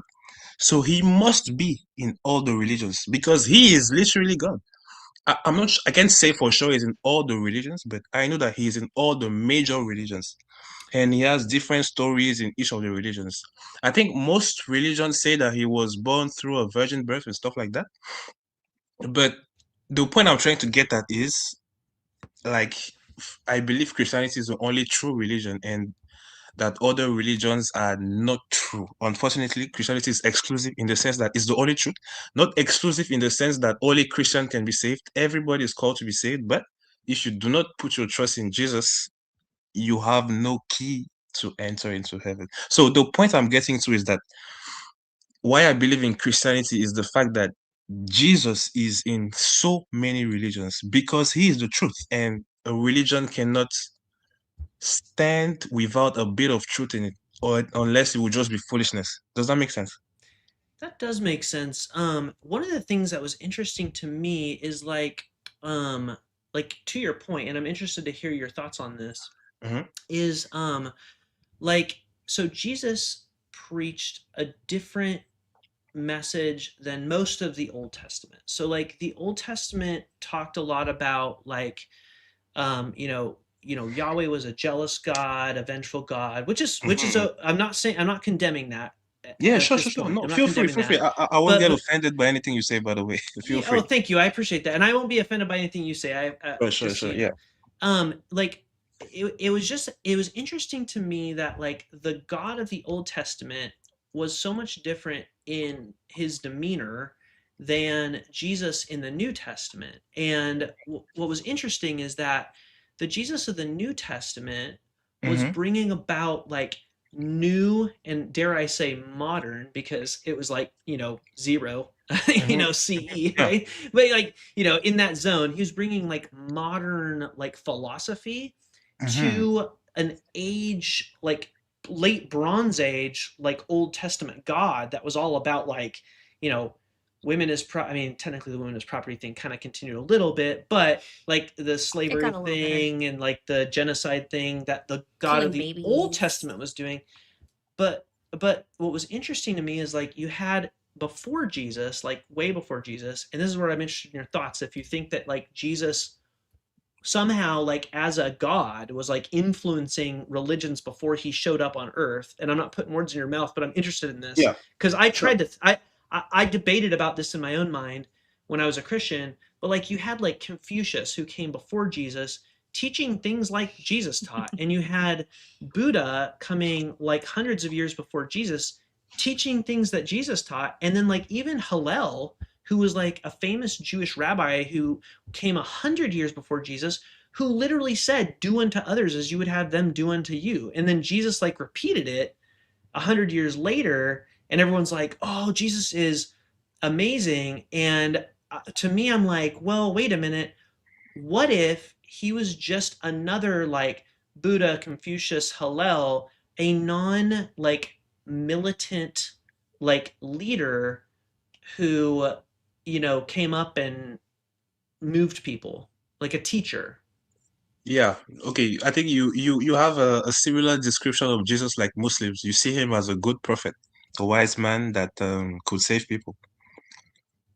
Not save people, but like Yeah, enlighten yeah, people. enlighten people. I think, I mean, I would agree with that. I think, I mean, unfortunately, it says like, so Jesus never wrote anything down himself. He's a lot Yep. like Socrates that way, right? We Hmm. don't know anything that Socrates wrote. We have to believe whatever Plato wrote about Socrates. Yeah. But Good and point. unfortunately, his followers were all like very poor, like fishermen that Yep. were illiterate. I mean, it says right in the thing they were uneducated fishermen. So like they were speaking Aramaic, so they weren't writing in Greek like the Gospels, right? So it's Hmm. kind of one of those things where it's like we can put together, I think, pretty well what Jesus taught, though, based off of like the commonalities between like the Gospels and even what Paul heard, like, and that sort of thing. It's like we can kind of put together kind of what Jesus maybe like said. And I feel Okay. like based off of what we've put together, other than like I didn't come to like bring the I didn't have come to bring peace. I came to bring a sword. yeah, I have a little Yeah. bit of I beef mean, with the that's a statement yeah, we could discuss, but I we've feel got a pin board. I We've got feel a like there's Pinterest over also here. like, there's that aspect of Jesus where he grew up like in that time period. Yeah. Like if you're familiar with like the Essenes and like the Dead Sea Scrolls, like there was this period of time in that window where apocalyptic Judaism was rampant because they were being oppressed hard by the Romans, and they needed someone to like come up and lead them out of this hell that they were in. And it was interesting because Jesus, in mad respect for him, I think, I don't know for sure, but I think Jesus came up and was like, "Hey, I'm going to lead y'all, and we're going to take things to the next level. We're going to bring about a new order of things, like because Mhm. God's going to be with us, but we're going to do it differently. Instead of doing it with the sword, we're going to do it with love." And it was just such a radical concept. But I'm interested in your thoughts on that, or if I'm totally off base, let me know. Yeah. I understand what you mean. Like what you're saying is very true. I asked the questions previously. Do you believe in science? I do believe in science, and there's a probability that okay, maybe Jesus was just another, charismatic figure who was able to drive Sure. crowds. Yeah, there's a Sure. big possibility for that. But Right. um, So yes, go ahead. sorry to interrupt, but I would Oh, say that I think that there's a lot of historical proof that Jesus was a man who existed. true. And I think that he was a man who had a lot of influence. I think the part Okay. where I question is how do you make the jump to him being a true Messiah? Okay. I have one question before I answer you. Do you Of believe course. in his crucifixion? Well, yeah, I I think people crucified all the time I in that time I period. don't have a reason not to believe in his crucifixion. Now, the Okay. resurrection, That I'm unsure that about. The that's a little crucifixion, I sketchy. believe, probably happened. The only reason I question the crucifixion or the resurrection is Mm-hmm. because crucifixions happened All the time. all the time. And in fact, I personally believe, and I'm so sorry, I don't, but I got to say this. David is his name. Oh, I Yeah, thought Yeah, you David. David. forgot his name. David, but like, Mary, Jesus's mother, Mm-hmm. witnessed thousands of crucifixions. Like when she was like growing up, or not growing up, sorry, when she was pregnant, that was Well, right Mm-hmm. she was around. still growing up. She was Well, what yeah, we she think like was young. 14-ish. Yeah, but she was pregnant with Jesus when Judas, the and I'm gonna mess up his last name, but he came in, not Judas that betrayed Jesus, but the Judas that like overthrew Herod in 4 BC. And then there was a massive Roman attack, and they literally crucified, according to the records. In 4 BC. Yeah. And then there was a massive. From what? Oh, Oh, for some reason. But anyways, I was getting there were like 2,000 crucifixions up and down the road. I personally think that Mary might have had like a major influence on Jesus when he was growing up. Like, dude, don't cause another attack rebellion like this Judas who Mm. overthrew Herod and caused all these crucifixions. You know, I don't know. I mean, that's my own theory. Sorry, I had to throw that in there because the thing about Mary just blows my mind. But anyways, go ahead. Sorry. Yeah. I don't remember exactly. I think your wife asked a question just Yeah, before you. sorry. Go ahead. I think if I'm trying to remember back, my question was like, How do you go to how do you go Messiah? from a man who existed and maybe had really good ideas and maybe even Okay. convinced people to becoming a true Messiah? And like, what do you find convincing for that Okay. argument? Well. First of all, yeah. Okay. Yeah. Then I asked you about the crucifixion and the resurrection. Right. And I said Simply. I for sure could see the crucifixion, Mm-hmm. not so much convinced about a resurrection. I think that there can be Okay. explanations for Just that. But because that's resurrections like are three, like we don't have to talk supernatural, about all of that at once. right? Mm-hmm. Resurrections are pretty supernatural and like Right. A crucifixion is a magic. thing that we know happened. A Happened. resurrection is more magical. Right. I agree with you. But I would say that that is the first biggest point that I believe. Because not only do I believe he's the Messiah, but I believe he's God in human form. He came down on earth for several reasons. You know, the funny thing, um, um, is it Mr. John, right? Is that right? Josh. Josh, yep. Josh, okay, Josh and Adele. Adele. Adele, okay, Josh and okay, I'll remember that. The funny thing, I had a Bible study today, and we spoke about this, and I remember Josh said, God of the Old Testament is, is different. There are Hmm. more laws and stuff, and Jesus is more, on the subtle side. What I mean, love Right? your neighbor as yourself. Go For and the most sin no part, more, unless you things read like that. Revelation. Exactly. And actually, we spoke about the fact that God is the same in the Old Testament as He is in the New Testament. So Jesus, even though the manifestation of His works were less, should I say, severe as the God of the Old Testament, He was actually in the same manner. I don't know if you guys can read scripture right now. Are you? We Are you? can. Would you like us to pull Yeah. Yeah, something yeah, up? yeah, yeah. Can you We read? can put it on the screen. Hold on one second and tell Sure. us what you want to talk about.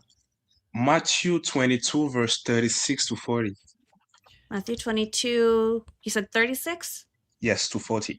Okay. 1 second, we'll pull it up.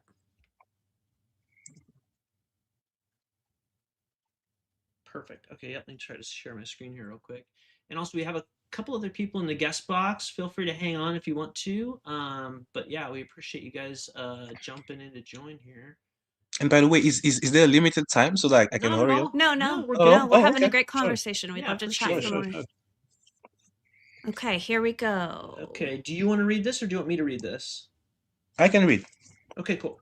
And Teacher, Good, because I which like to hear you talk. yeah. Okay. Teacher, which commandment in the law is the greatest? That was I believe a young man asking Jesus at the time. And Jesus said, you shall love the Lord your God with all your heart and with all your soul and with all your mind. This is the greatest and first commandment. And the second is like it. You shall love your neighbor as yourself. On these two commandments hang all the law of the prophets. So, in the entire New Testament, I can say these are the two main laws that Jesus gave to the people. And these laws are very far from, okay, don't kill, don't be jealous. But if I we can actually agree with that, but can I interject? go ahead, yes. I believe that there is a verse that I'm pretty sure my husband is looking up where Jesus is in the New Testament and he's saying that he did not come to abolish the law of Mm-hmm. Moses, but he came to Yeah, fulfill the law. exactly. So the fact that he says that these two are most important doesn't mean that he negates any of the laws that preceded them that came Very from true. Yahweh. Very true. You're perfectly right. I was about to say Okay. that these Okay. laws are not So this different. isn't exclusive. You don't believe that this like replaced it all. No. This Okay. he said on the last one, on verse 40, he said, on these two commandments hang all the law of the prophets. So what Jesus is saying here is that all the laws that were given by Moses and the prophets hang on these two laws. If we can we read Exodus chapter 20 Mhm. quickly? And Absolutely. I will show you that it's the same things. Exodus 20. Yeah. Cool. So in Exodus 20, this is basically when Moses went on the Mount Sinai and he was given the Ten Commandments. Mhm. And we'll read from verse 1, I believe, to 16 or 17. And Okay. you will see the Ten Commandments, and I will explain how they're the same. So, Okay. first one, verse 2. Let's start from verse 2. I am the Lord your God who brought you out of the land of Egypt, out of the house of slavery. You shall not have any other gods before me. You shall not make for yourself idol, whether in the form of anything that is in heaven above, or that is on earth beneath, or that is in the water under the earth. You shall not bow down to them or serve them, for the Lord your God, am a jealous God, punishing children for the iniquity of parents to the third and fourth generation of those who reject me, but showing steadfast love to the thousand generation of those who love me and keep my commandments.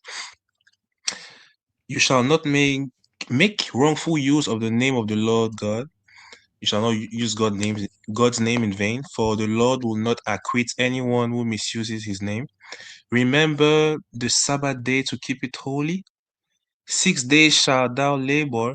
No, 6 days you shall labor and do all your work, but the seventh day is the Sabbath to the Lord your God. You shall not do any work. You, your son, your daughter, your male and female slave, your livestock, or the alien resident in your towns.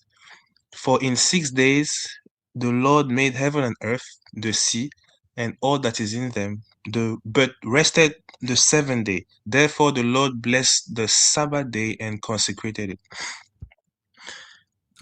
There is Oh, did you more. want to keep going down, or is Yes, that like there's kind of? more. It's Oh almost, yeah, you're good. yeah. Honor your Oh, father the and mother. Oops, sorry. So, from the first half of the commandments, we see commandments about like, you know, honoring God, not having any other God before Him, not making idols, not using His name in vain, honoring the Sabbath day. So the first four commandments is actually the first commandment that Jesus gave, which is love God with all your heart, all your mind, and all your soul. I don't know if you see the correlation a little bit. Oh yeah, I can see. I definitely can. It's interesting. It's a little conditional, though. Like, it's interesting. It's very interesting. It's very selective, right? It's Mhm. like God is love if Yeah, those people love Him, true. but He's going to judge and strike down the people who don't necessarily love him or put him first. Well, and there's like the male and female slaves thing, but but and you can obviously argue the fact that, like, well, back then there were female slaves, so it's like you also got to keep them in line. Hmm. But I go ahead. What are your thoughts on that? I just the very first question that pops into my mind is why do we need to have God's perfect commandments also reinforce slavery? That is a good question. This verse does not, in fact, reinforce slavery. Well, it just says you your daughters or your male or female slaves. Okay, let me give you an illustration. Two illustrations, actually. If God is actually a loving God, do you think He would force us to love Him? Well, that's essentially the idea because if we don't, then we burn in hell forever. It's kind of like if I said, like, if L- Adele and I were like dating, Mm-hmm. and she had a brother, Yeah, and I went to her brother and said, dude, we've been friends for a while. yeah. uh I really like your sister, and Mm-hmm. I'm gonna give her two choices. Okay. Either she chooses to love me and loves me, or I'm gonna throw her in the basement and light her on fire forever. It's like, Okay. that's a little crazy. You know what I'm Yeah, saying? I understand. I understand. But It makes it feel like in it's less of a choice and more of a coercion. Or like blackmail, or something. Blackmail is not the right word. It's like, what is No, it? coercion. Yeah, Like ultimatum. there's a bad consequence if you don't do X. okay, I mean, yes, we can always argue about that, about the punishment of not believing in God, but that's a different case. But j just for the sake of, Sure, we don't this have to go verse, there right now. We Yeah, can yeah. yeah, go yeah, back to yeah. yeah, that's fine. Do you think it would be loving for God to force us to do something, in your opinion? No. No, No. As that's as part Okay. of well the as I mean, problem in no. my mind. I would Right just answer answer. that as a no. Yeah. Yeah. Yeah. So I agree with you in the sense that if God has to force us to love us, then it's not actually love. Right. So God made all these laws actually to reveal our flaws. All the laws that were given to Israel were meant to reveal that man is not good and has fallen short of the glory of God and cannot save himself. And we need a savior. Because I can tell you for a fact, all the kings, all the prophets, all the judges, all the priests have all sinned. So these laws were not given to us with the expectation that we keep them perfectly because no one did. Oh, Yes, go Miss ahead. Adele. Uh question. Yes. Do you believe that God is all knowing? Sure, he's all knowing, all So powerful. why would he create people knowing that they might not love him or that they might not believe in him or that they might be imperfect or that they might need, like, I don't know, flooded and killed and restarted? Like, wouldn't he have known to do better? That is a very good question. But I think because he knew that, he gave us the option to choose right from wrong. And he But is says it it really an repeatedly. option if the alternative is eternal hellfire? I mean, if you're driving 100 um kilometers per hour on the highway, and there's a car in front of you, and you either brake or keep speeding, you have to pick one. Like, I don't think as human beings you have the power to decide not to die. Everyone is going to die. But That's that's I don't know that that's completely analogous because you're comparing humans and we're talking about an all-knowing God. yeah. So an all-knowing God wouldn't have to be put in a situation with an ultimatum. And he wouldn't have to create a Well, situation with an can ultimatum. I Yeah, of course. can Yeah. I jump in Yes. because Give me 1 second. I'll be right back. so one of the things, this was one of the things that like was a problem that I had, and why I kind of like it challenged my faith when I was a Christian. Mm-hmm. And for anybody who's on here that wonders whether or not I was actually a Christian, the fact that I used the word challenged my faith should show you that I was actually a Christian, because people that aren't Christians don't even know what that means, right? Challenge your faith. Yeah, People have and had their faith challenged, and I had Mr. my Just faith challenged. Yeah, if I can say something, a lot of absolutely. people Go ahead. say, Yeah. you know, I believe you can't, once you're saved, you're always saved. Now, it doesn't mean that there are not periods where you struggle. So people that say you weren't really Christian, I don't really agree with that. I mean, there are some challenges. I still There's believe you can challenging come back to verses. Yeah. God. Yeah, there are some periods of time where you don't believe, and you are actually on the right path. The fact that you're seeking the truth and you're not just believing something blindly, you're on the right path. So yeah, I don't believe Yeah. people that say, "Oh, you weren't Christian." No, it doesn't mean. I appreciate that. I Thank appreciate that. you. Yeah. And That's very honest so of one of you. the things that challenged my faith was like, okay, so I'm gonna share, okay, so Numbers 23:9. I'm gonna share this if it's okay. Like see if I can pull this up. Okay, so this is Numbers 23:19. And everyone, I think, pretty much believes this truth about God, and not just the Christian God, but if you believe in like an now, interestingly enough, ancient gods, they were benevolent and malevolent, right? But most people Mhm. today think that God is benevolent, all loving Yeah. and everything.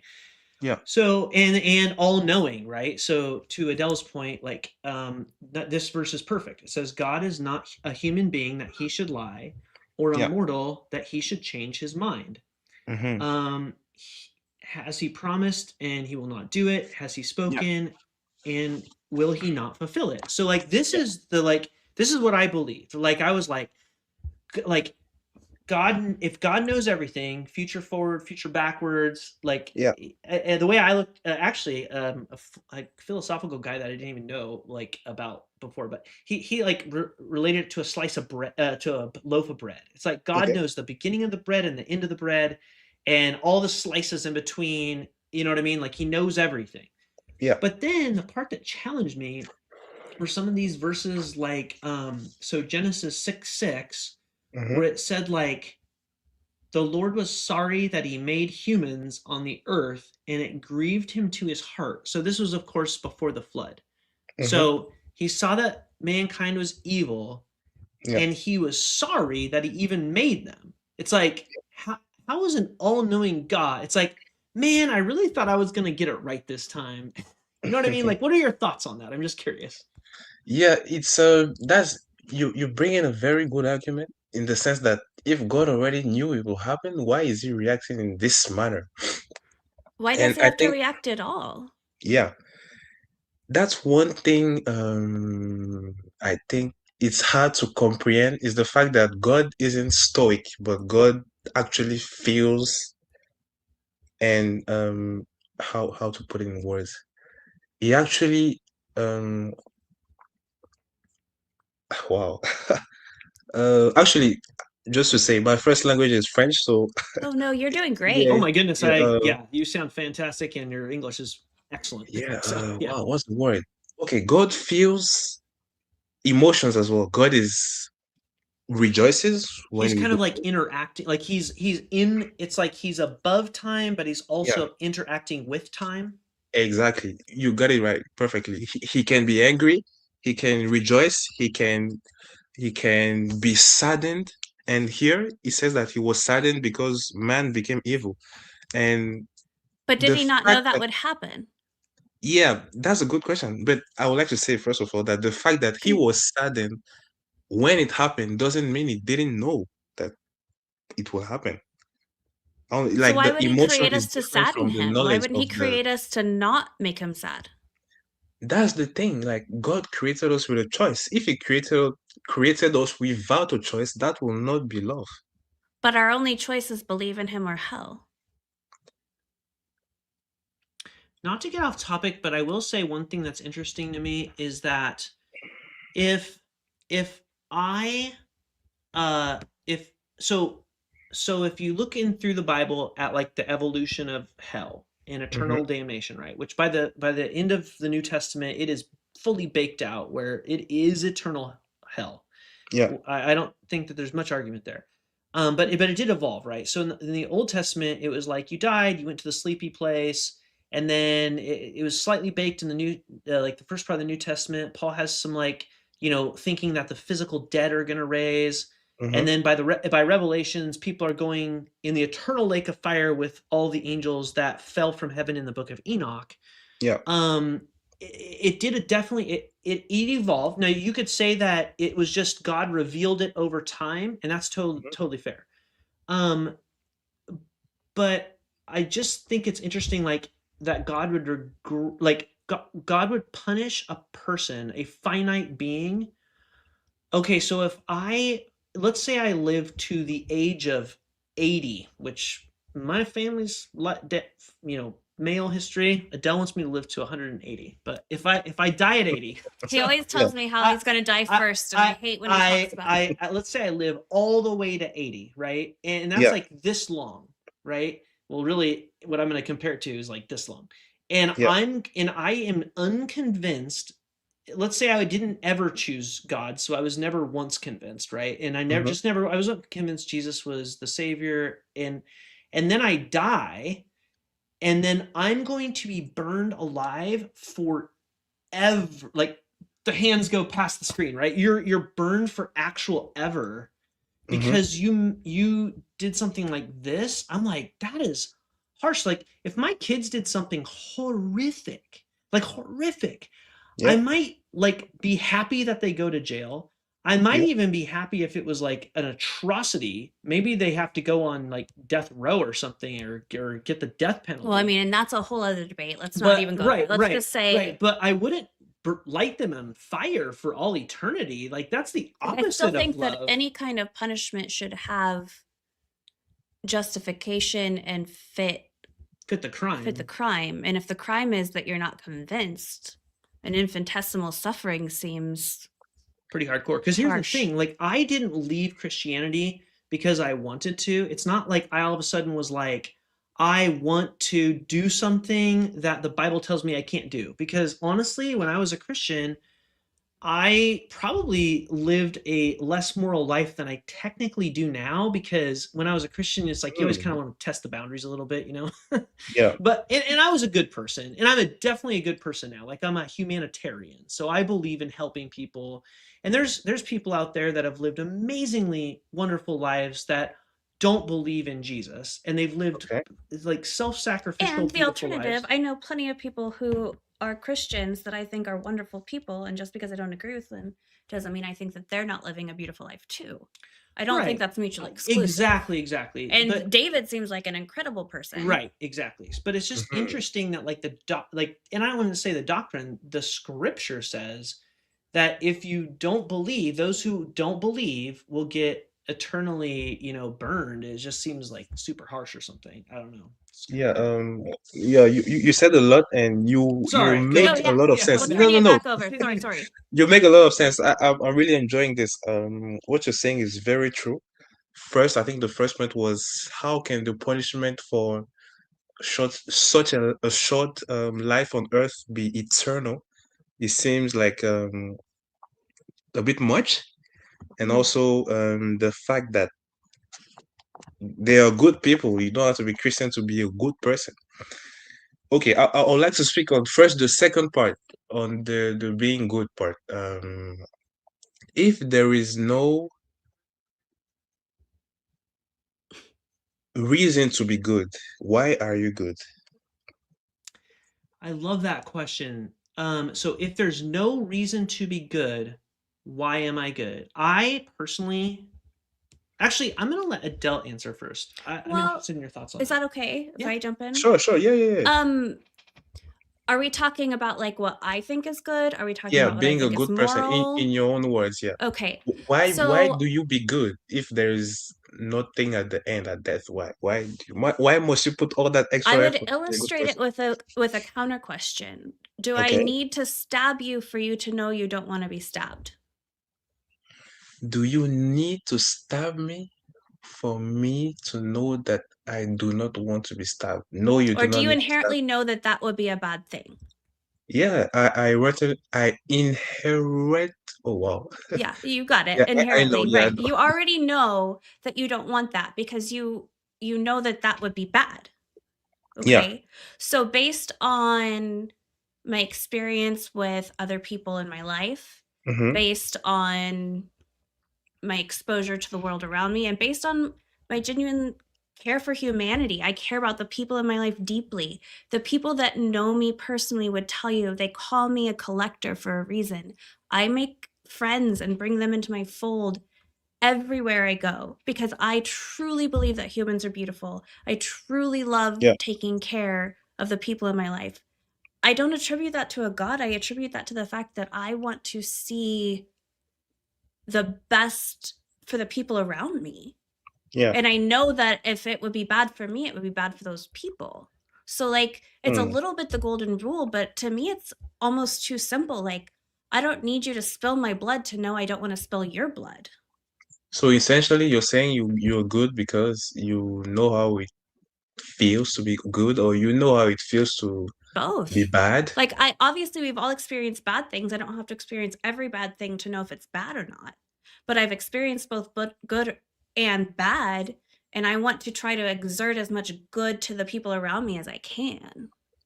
Makes sense.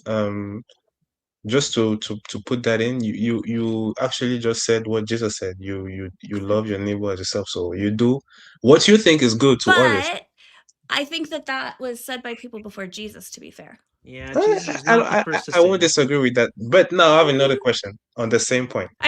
that's I mean, it's a little bit irrelevant. We could look that up if we wanted to. It's I Hillel, happen to know Confucius, that and Buddha. that was in other historical religious writings before it was in the Bible. Sure, sure, sure. That's fine. That's fine. Sure. But now, how do you decide what is good or not? Personal experience for the most part. So you would say morality is subjective? Subjective. Okay, okay. That's where we disagree. I think it's objective.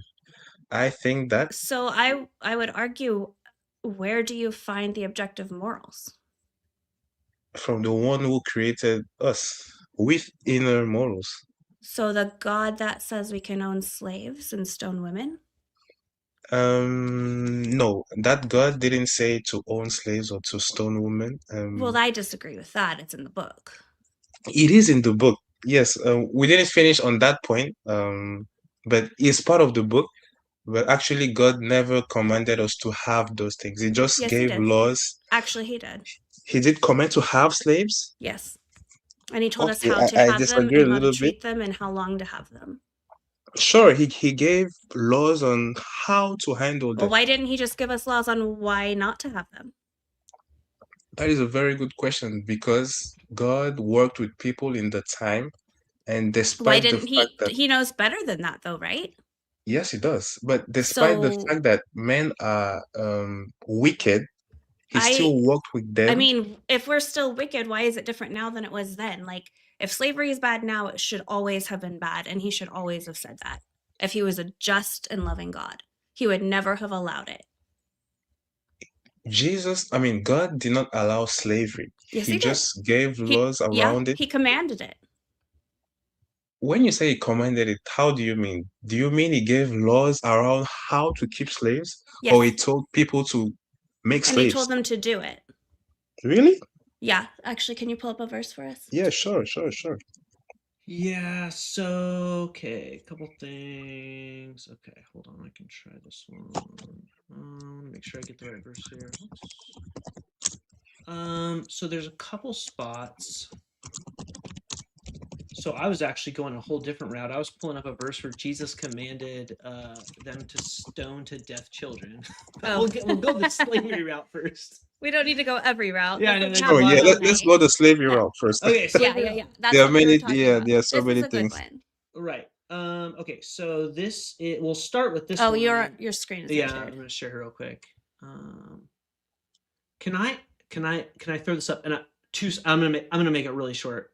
The reason why Okay. I believe that where morality comes from, if I don't believe in God, is that I think that people were like any sort of if you if evolution is true or any form of evolution is true, Yeah.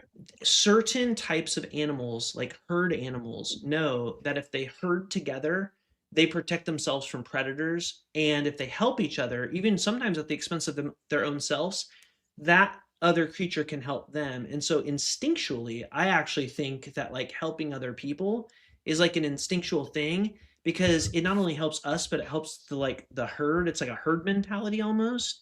But anyways, that I just want to throw Well, that that's out. a good point too. It's like, what's the best It for doesn't like have to be a god and necessarily that like makes for the better for the greater good. right. Right, So right, right. okay, so this is Leviticus 25:44 through 46, and we can expand it too, but I actually have a whole list. I have a list of them we can go through.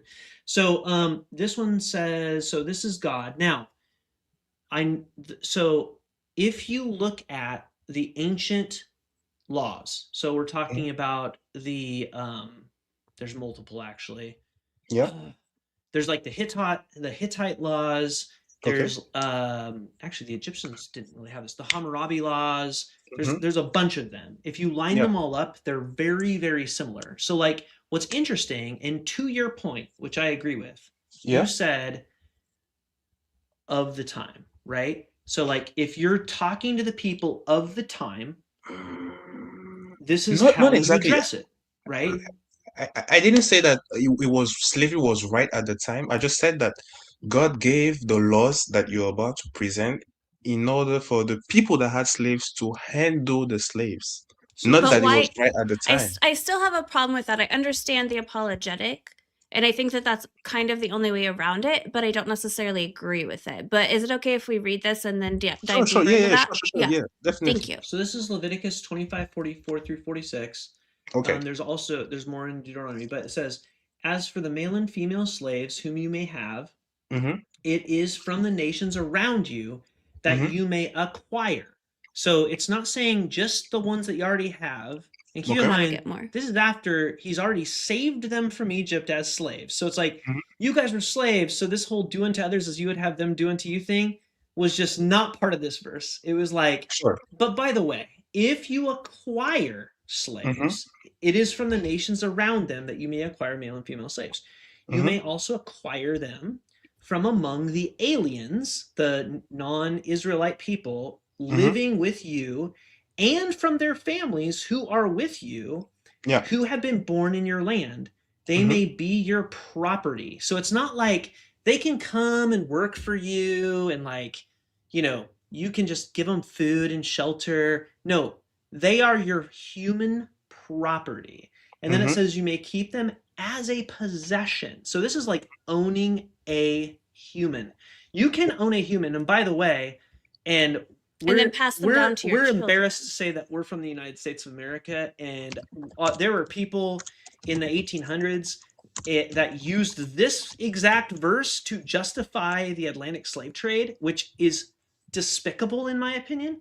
It Yeah. said, "You may keep them as a possession for you, for your children after you, for them to inherit as property." So they Yeah. are property. These you may treat as slaves, but as for your fellow Israelites, so as for your fellow, and I hate to say this because everyone always puts things on themselves as like thinking internally, but as for you, 1800 white person, you don't do this to your other fellow people. No one shall rule over you with harshness. It's like that is just if I'm the omniscient God who knows Yeah. all the future and all the past, Mm-hmm. I'm saying in this like slice of bread right here where I had a chance to like not add this law, I would pull that law out and I would put a new law in.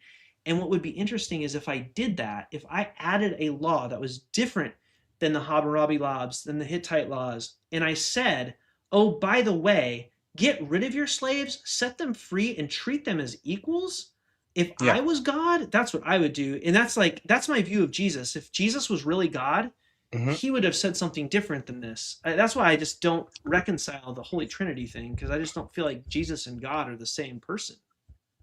I fully agree with you in the sense that when you read these passages, it's sounding as if God is commanding us to go take slaves and giving us the right to acquire slaves. I can't deny the fact that, I mean, obviously having slaves is terrible. But what I can say in this passage, if we can read up until verse 40, I believe 49, I just got it, I think it was Leviticus 25. If we can read up until verse 48. Absolutely. Hold on. Let me go.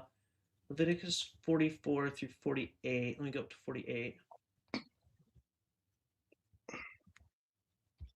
Oh, here, I'll go 49 just to make sure we get through. Here we go. Okay, so we'll go down to 47. Okay. So if Yeah. a resident alien among you prosper, wait, if resident aliens among you prosper, and if any of your kin fall into difficulty with one of them and sell themselves to an alien, so a non Israelite, or if a branch of the non Israelite's family, even after they have sold themselves, they shall have the right of redemption. One of their brothers may redeem them, or their uncle or their brothers may redeem them. Wait, what? Or their Their uncle uncle's or son. their uncle's son may redeem them, or anyone of their family who is of their own flesh may redeem them, or if they prosper, they may redeem themselves. So you know the concept of redemption is giving up oneself to free another person. How do you mean? So redeem means like, so that's why Jesus in the New Testament was called the Redeemer, is Okay. because he gave his life to save the lives of others. So if somebody, okay, so let's do go back into this. So this is interesting. So if a non-Israelite among you gets Hmm. wealthy or prospers, and if any of your own Israelite people, so again, I'm not going to draw this back to my own people. If your own people fall into People of your difficulty with nation. one of the non-Israelites Hmm. and sell themselves to a non-Israelite, Yeah. so this is not chattel slavery. When Okay. you Because here's the thing, back then when it says you could sell your, and this we can get into in Deuteronomy, but I could back then as the man, because women were property also, if I Okay. was a male Israelite back then, and we can go to these verses as well, if I sold my daughter to another nation because I needed money, and there's somebody in the Canaanite land that needs my daughter and will pay me for her, I can sell Hmm. her. Okay. But then, but then I'm like, you know what? I want her back. Okay. Then I have the right of redemption, and the right of redemption is one of my brothers can redeem them, or my uncle, or my or my I uncle's mean, son. somebody has to. Someone who is of my own flesh may redeem them. In other words, give themselves to get her back. So this is the next clause, right? It's like a legal Okay. clause. So basically, the whole clause, if you look from like the very beginning, when we go up to like 44, the beginning is God's law clause is you can take slaves from other nations. Hmm. Yes. You And can, pass them as down. much as you want, you can pass them down to your kids. They're your property. Now, however, clause number 2, Yeah. if you need some money and Hmm. you see someone in Canaan who's wealthy and you need to sell your daughter because you're hard up on cash, Yeah. and then down the road you're like, crap, I want my daughter back, it's been like 5 years and now I'm okay, I got my money. The Yeah. way to get her back is you can give your son or your uncle or your uncle's son in her place. That's a redeemer, and you Hmm. can get them back. So that's clause 2. It's Yeah. still messed up in my I agree with opinion, you. It because is. I It is shouldn't be messed able to up. sell my daughter in the first It is place. messed up. It is messed up. I fully agree with you. But that is one way for redemption. Yeah, I'm but why wouldn't God, if he had But like the isn't there whole a loaf better of way? bread, Like, if you could make anything that you wanted, if you were a all loving God, powerful. an all Why loving. would you make it this way? I mean, we can easily fall into an infinite like why loop. Right, and why? Because then you get I into can't joke. have all the answers, but all I can say to you is that God gave a way out here. There is a way out, and He gave a way out to the Israelites. He gave a way out There to a was certain no type of way out. people, There and it was still required a sacrifice. there was no way out for the other people. So here's my question, and it all there ties is back to actually Jesus. there is. Go ahead. Can Go you ahead. read verse 50 before you jump to the 50? next one? Yeah, Yes. yeah. Oh yeah, we gotta expand our search Hold real on. quick. I'll go 52 just to make sure. By the way, I appreciate immensely the fact that you look at verses and passages in context. And Definitely, yeah. Thank you. Thank you for your honesty and your Yes, thank you. And You're your welcome. Thank you too. yeah. Okay, so candor is 50. Okay, so they may redeem themselves. Okay, 50. They shall compute with the purchaser. They shall compute with the No, sorry, purchaser. from verse 49. Sorry. Oh, 49, sorry. Okay, so let's take it from 48 where we left off. So even if they have sold themselves, they shall have the right of redemption. One of their brothers may redeem them, or their uncle or their uncle's son may redeem them, or any of their family who is of their own flesh may redeem them. Or if they prosper, they may redeem themselves. So if for some reason they make enough money, they can free themselves. Mhm. And again, only Israelites, right? So they shall compute with the purchaser the total from the year when they sold themselves to the alien until the year of Jubilee, or the Jubilee year, which was every 7 years, right? Mhm. The time they were with price the of the owner sale. shall be rated as the time of the hired laborer. So this is great because this is, again, another excellent law clause where it's like it's calculating the amount of payment Mhm. that it takes to free a slave, a human property that an Israelite sold into a non-Israelite community. So again, keep in mind, this is only Israelites selling humans into Mhm. non-Israelite communities can be eventually bought back, and this is calculating the price of the purchase back. Now, the non-Israelites that they acquired from other nations, Yep. there's no clause about that. You can keep reading down all of Leviticus. There's no way that a non-Israelite gets bought back, sent back. They're just screwed. Now, there No, is yeah, it is. technically in I mean, Deuteronomy, there is technically a male can leave, But he but has to leave his wife. he have and to family leave his behind. wife and family. The wife no, and I think family. kind of verse horrific. 50 also talks about a non-Israelite. It's not only about Israelites. How do you? Nope, it's just Israelites. So okay, so right here. Well, he said 50. Yeah, I know, but you got to. It says they, so we've got to find the pronoun. So it They says they is like the slave and their buyer. he's saying if resident aliens among you prosper. Yes, they can redeem themselves But by what being it's saying is that purchased. an Israelite can sell themselves to an alien, and then it's saying that they can redeem themselves from said alien. It's not saying that the alien itself can ever be redeemed. Okay, can we read from 47? I can read. Yeah, we'd love to. Go ahead. Okay.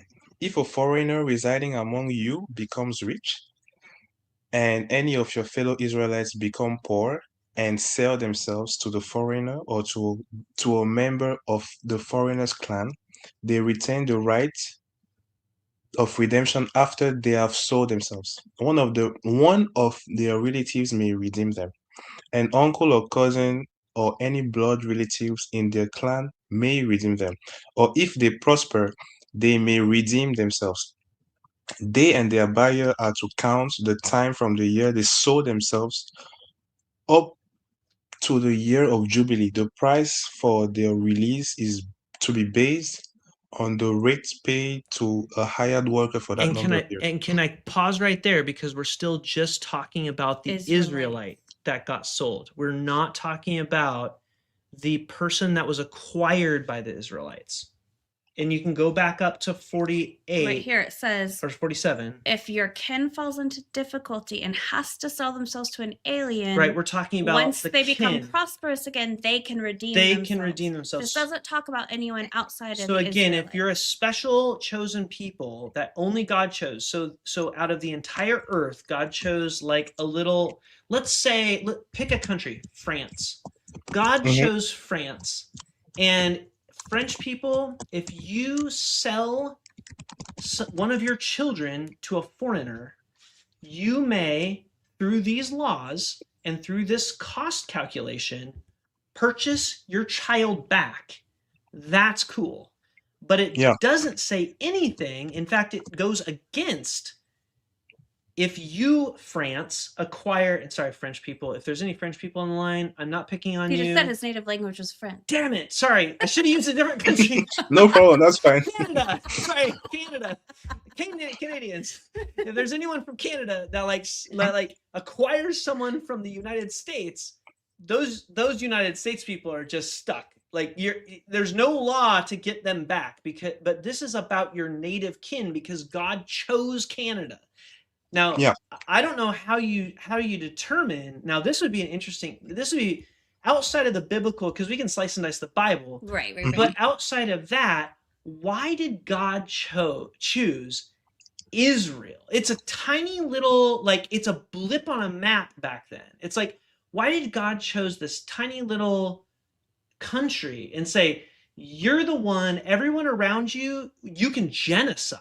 Like, in fact, he commanded them to genocide the countries around them to take the land. Why did God do that? Why did he cause them to do that? Wow. You guys are asking very, very, very the furthest from a close question possible. No, I Very big appreciate. question. Okay, Wow. so Okay. to be fair, David, this is the kind of questions that we asked ourselves, and that's why we're Mhm. like here. Because the more you, or at least I don't want to say you, the more that we personally asked these questions, the more Mhm. questions came up. And I'm Okay. not saying that we have found all the right answers. That's kind of why we want to have conversations about it. Okay. But I think that you and I could agree that there are Okay. issues with the text. And we don't have to believe that the Bible is infallible, and that's okay. Okay. But I still need to know why I need to input a higher power when I feel like I can find it in other places.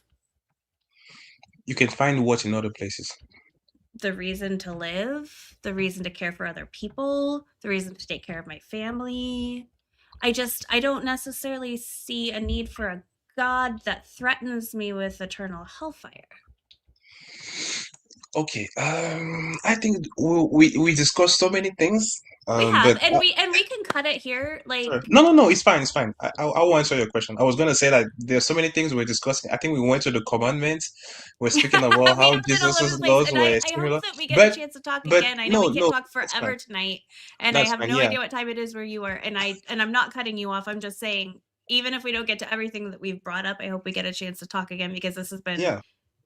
incredibly Yeah. intriguing to me. I really enjoyed today's conversation. I'm not saying that, oh, I didn't get the chance. No, I really appreciate the conversation. And rightfully so, the conversation took a direction because there are some things in the text that are questionable. We can't ignore them, which is true. And Right. sometimes I don't have all the answers. I have to be honest. So, but to answer your question, why must there be a higher power? So, like, have you Even ever heard the phrase "the God of the gaps"? no.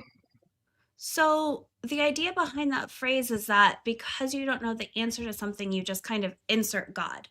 So, like, if I can't Mm, answer where did we all come from or why are we here, yeah. the answer is because God, because we don't know. Oh, yeah, yeah, Instead of just saying maybe I don't know, or yeah. maybe I haven't learned enough about the Big Bang, or I mean, there's a Okay. thousand different things you could say, but the God of the gaps just kind of inserts him into the things you don't know enough about or that make you uncomfortable. Mm-hmm.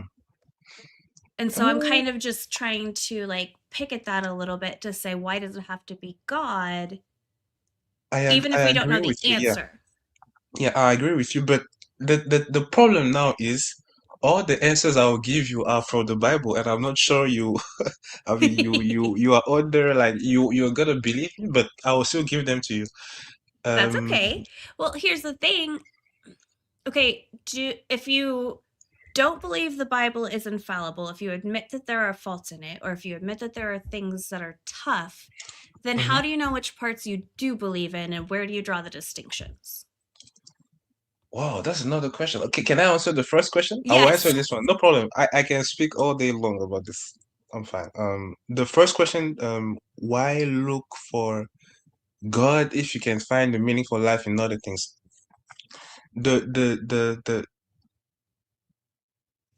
simple answer I can give you is the fact that human beings, first of all, we are not all knowing. That's one.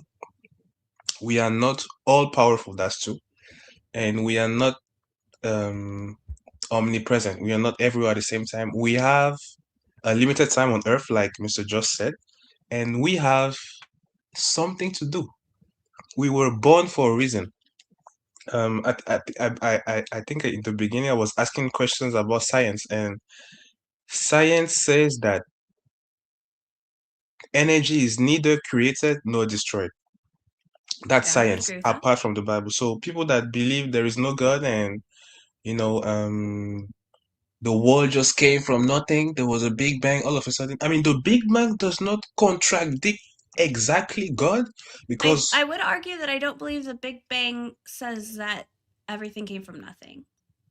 I mean, it came from, a primordial soup or something, then Well, life formed. actually, I disagree with that too. So I Yeah, believe I in the just want to Big Bang, interject, Big and I don't want to Crunch. like Yeah, derail you, but that's not quite yeah. what we think the Big Bang means.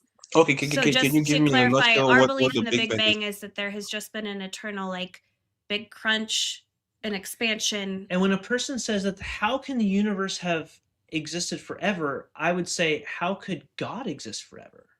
Like, if you Okay. take God out of the equation, so this is the part that was interesting to me, is Mm-hmm. that I spent okay, so let's just say realistically, so if I went to college, I started arguing on forums with apologetics when I was 18, and I Mm-hmm. stopped when I was 33. So however many Okay. years that is, because I'm bad at math. Uh, Yeah.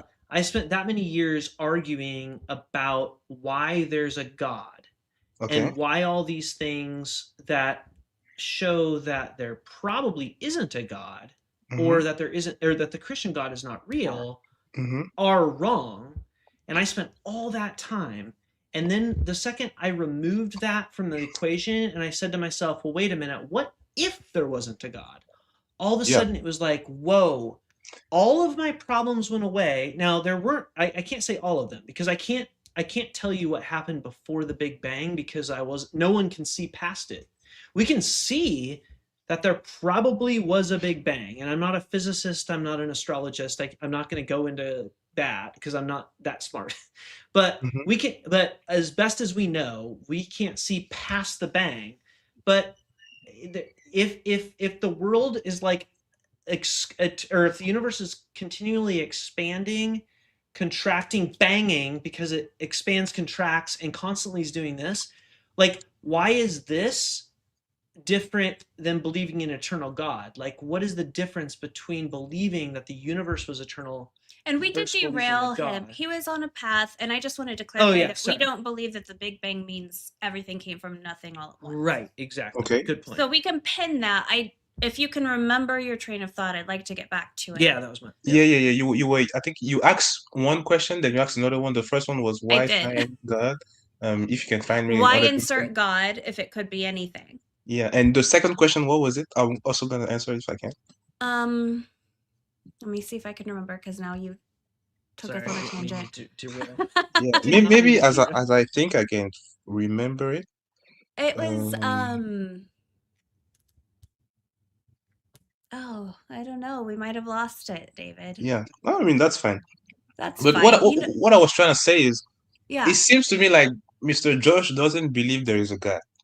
I mean, in the beginning you said let's say there's a God, but it seems to me you don't believe there's a He God. I'm conceded there was a God for the unconvinced. There conversation. could be a God that's like an alien kid, and this whole universe is a science experiment, and we're just like an atom in alien I mean, terms. we could No. supposition anything I that just don't know. potentially created the I universe. just don't. That's why. I think our stance is that none of them have been convincing to us based Okay, on so the Right. text okay, and based on so the evidence. The Christian Bible is just so Hold on. full of holes. I can't believe it. yeah, So so you're more an atheist than an agnostic.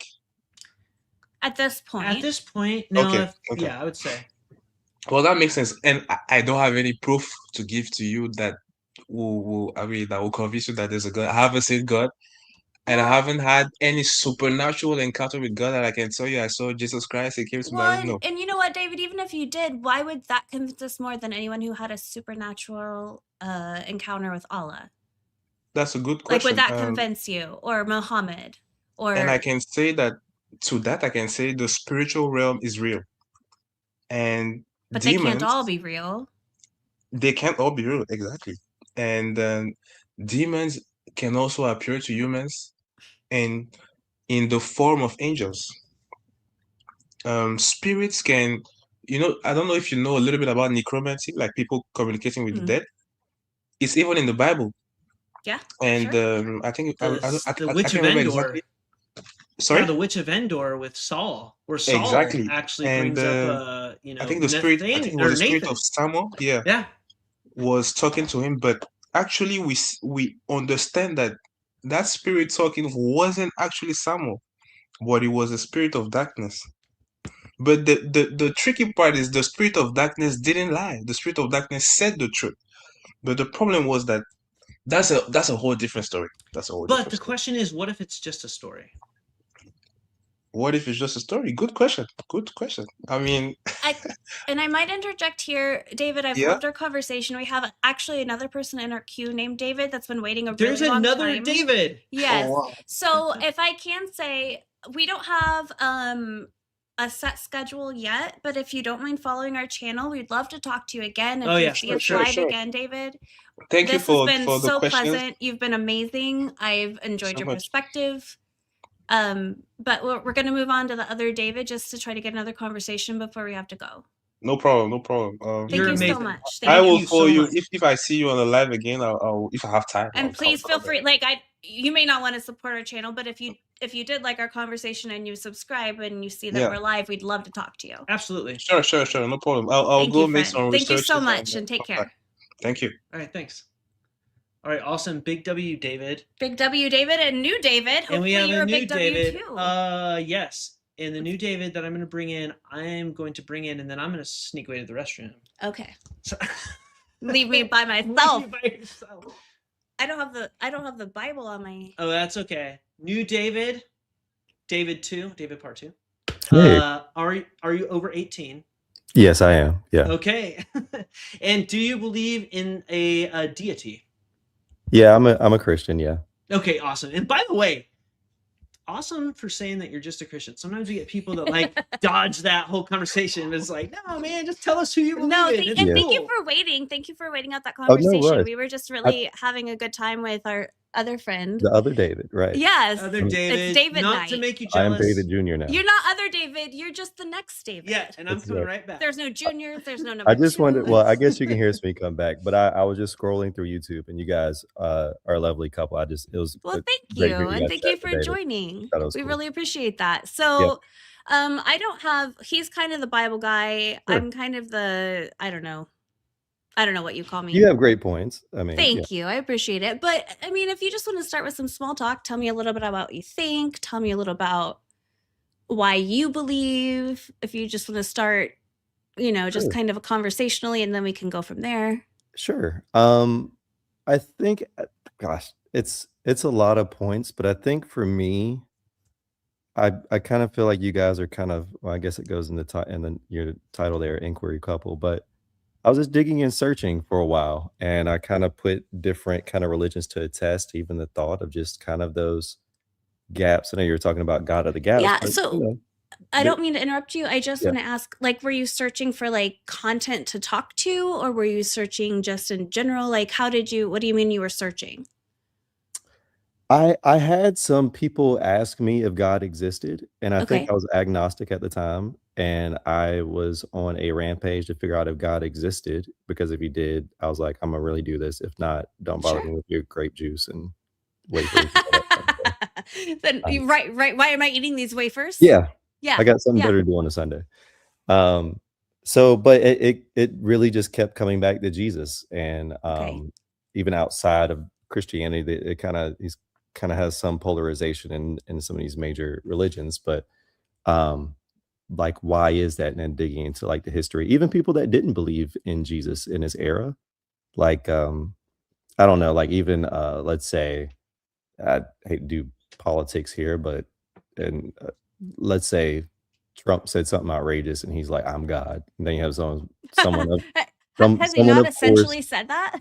they probably did, knowing him. It's kind of the epitome of being prideful, but Hey, thank you for admitting that. yeah, Yeah. absolutely. But like let's say he did just for kicks and giggles. Sure. Okay. Obviously, knowing So how run with people that. yeah, so obviously how people just follow their politics. People are like, Sure. oh, for sure. And then some people Right. like, definitely No not. questions, right? That's the problem is when you don't question, I think. Absolutely. Okay. And so I was reading from the definitely nots, and definitely nots are like, well, we think he just did magic, but definitely not the son of God, or even you see obviously even in the scriptures from the Jewish perspective. But it just kept pointing back to Jesus, for a lot. And so just kind of doing some internal research through the scriptures, but even outside of that. So that really kind of what brought me to it. Oh, we got let's just catch Josh up to speed. David's been also very pleasant and honest. He said he was just kind of searching for the definitely nots and trying to kind of disprove definitely nots, I think, if I'm trying to summarize this. And he was supposing what if Trump tried to claim that he was Well, you can't ease it into that. I mean, especially how evangelicals go. You summarize. Goodness gracious. Throw me to the fire here. You brought up Trump really fast, but you were fair. Yeah. You weren't Yeah. MAGA. That's a whole talk. But I think to summarize it, long story short, people were asking me about God specifically. And I guess at the time agnostic. I believed in a higher being of some sort, but I didn't know. I didn't really care who it was, if it's Allah, if it's whatever you say, whatever floats your boat. So a general Sure. higher power. Something, Sure.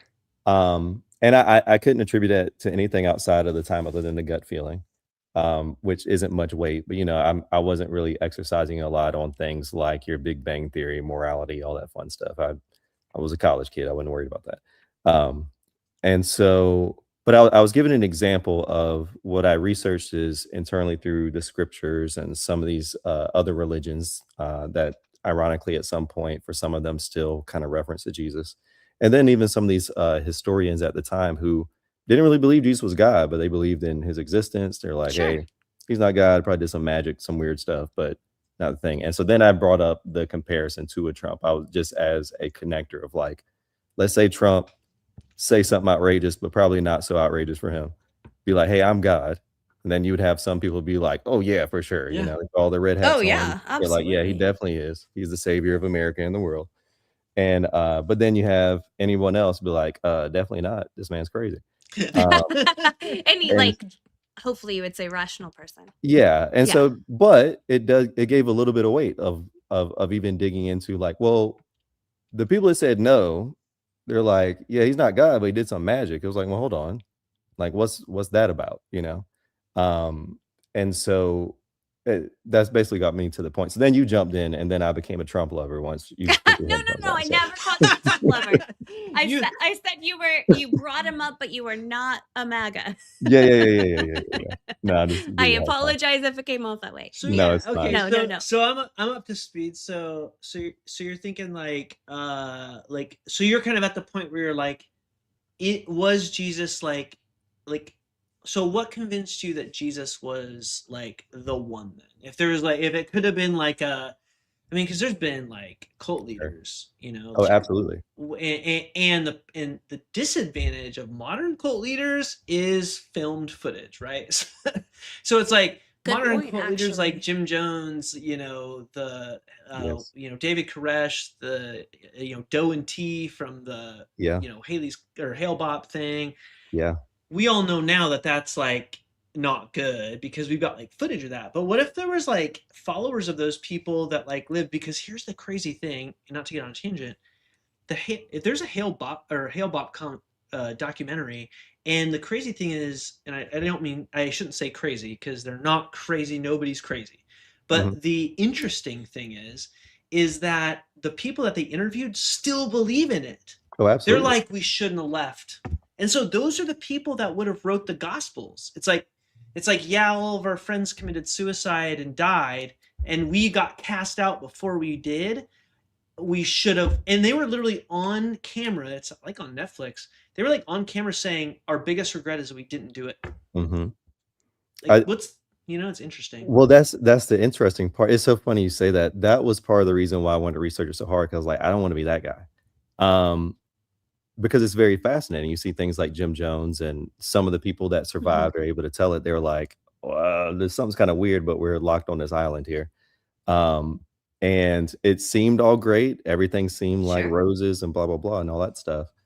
Well, because it feels a little bit like a fairy tale when you feel like you're a part of something that not everybody gets. Sure. Does that make sense? No, absolutely. Yeah. Okay.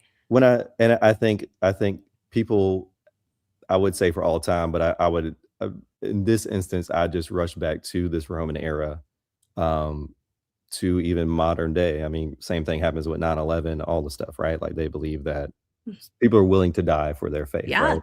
Right. And how do you prove which ones are dying for the right religion? Absolutely. But to that point, I think it's very interesting for these first century Christians, because they're not telling anyone to kill themselves, right? Like they're like, you know, it's like, hey, is Jesus God or not? Like that's usually just the like there's other people murdering them. And so they're not really pushing like, hey, come and drink this Kool-Aid with me. They're just like, hey, Jesus coming back, like just repent, you know, help those in need. But which time is Jesus coming back?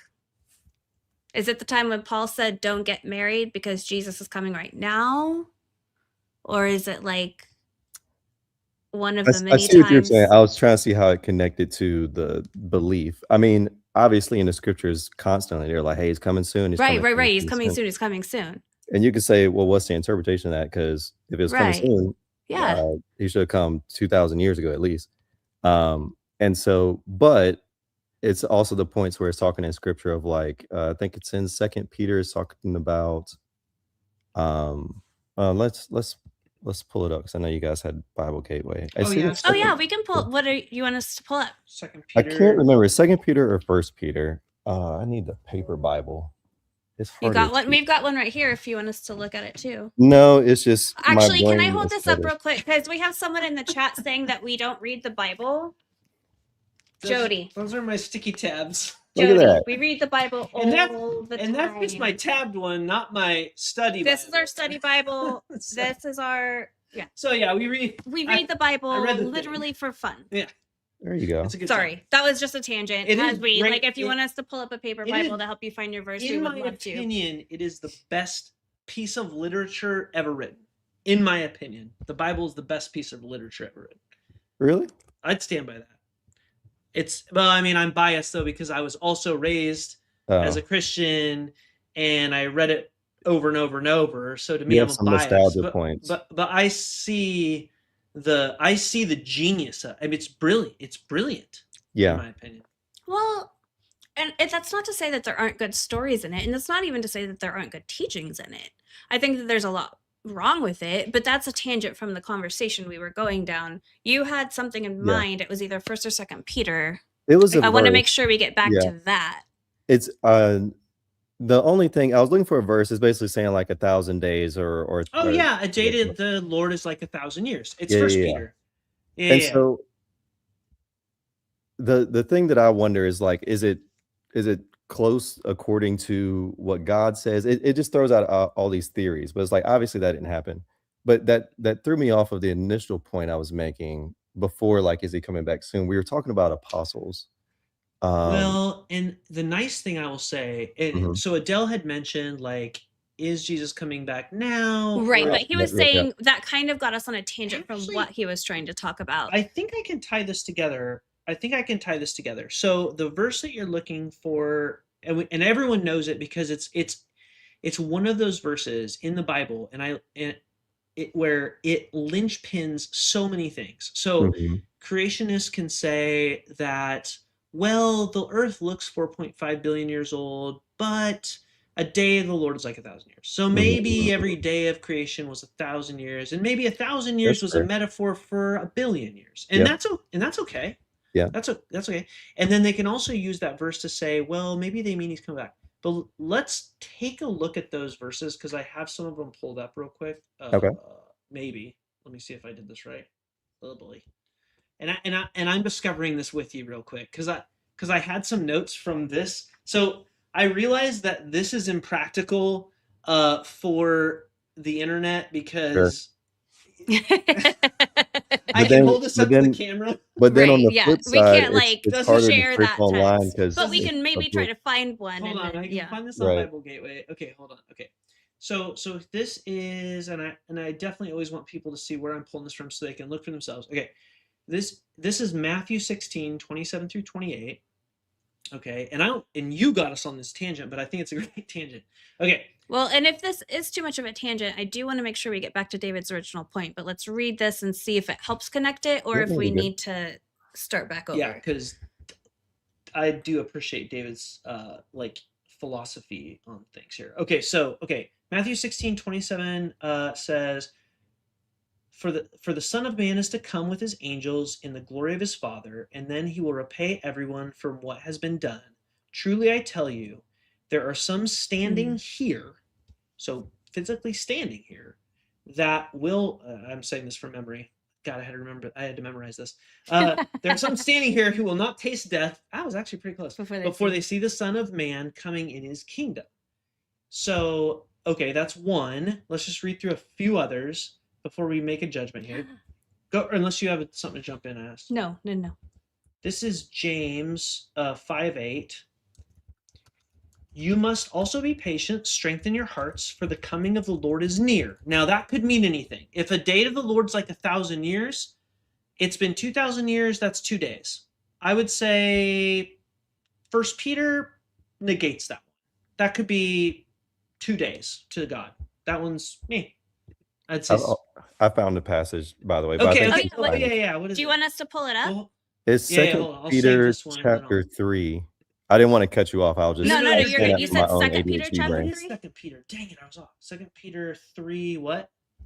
Specifically, it's in verse 8. But if there's, Let's go. I always like to go like 6 through 10, just in case. I was going to say if we want to pull up the whole chapter because there may be something to Dude, pull context. thank you for context. I always appreciate Absolutely. people who are like, let's read the actual context. Okay, Yeah. so you're saying it starts in 8 or 6? That was a specific part I was talking about. I think maybe for 8 on down, but it says, but you must not forget this one thing, dear friends. A day is like 1,000 years to the Lord, and 1,000 years is like a day. The Lord isn't really being slow about his promise, as some people think. No, he is being patient for your sake. He does not want anyone to be destroyed, but wants everyone to repent. But the day of the Lord, and this may tie into the passage you had in Matthew, maybe, but the day of the Lord will come as unexpectedly as a thief, then the heavens will pass away of terrible noise, blah, blah, blah. But that's, yeah. Can I give you my theory on this? Sure. It's only my theory. Absolutely. Okay. I think, and if you read, okay, so I would challenge anyone watching to do this. Like, even theological Bible scholars agree with most critical scholarship in the order in which the books were written.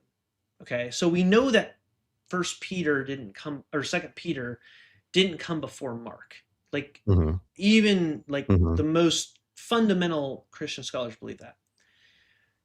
If you read the Gospels in order, Mark, Matthew, Luke, it's debatable which one came first.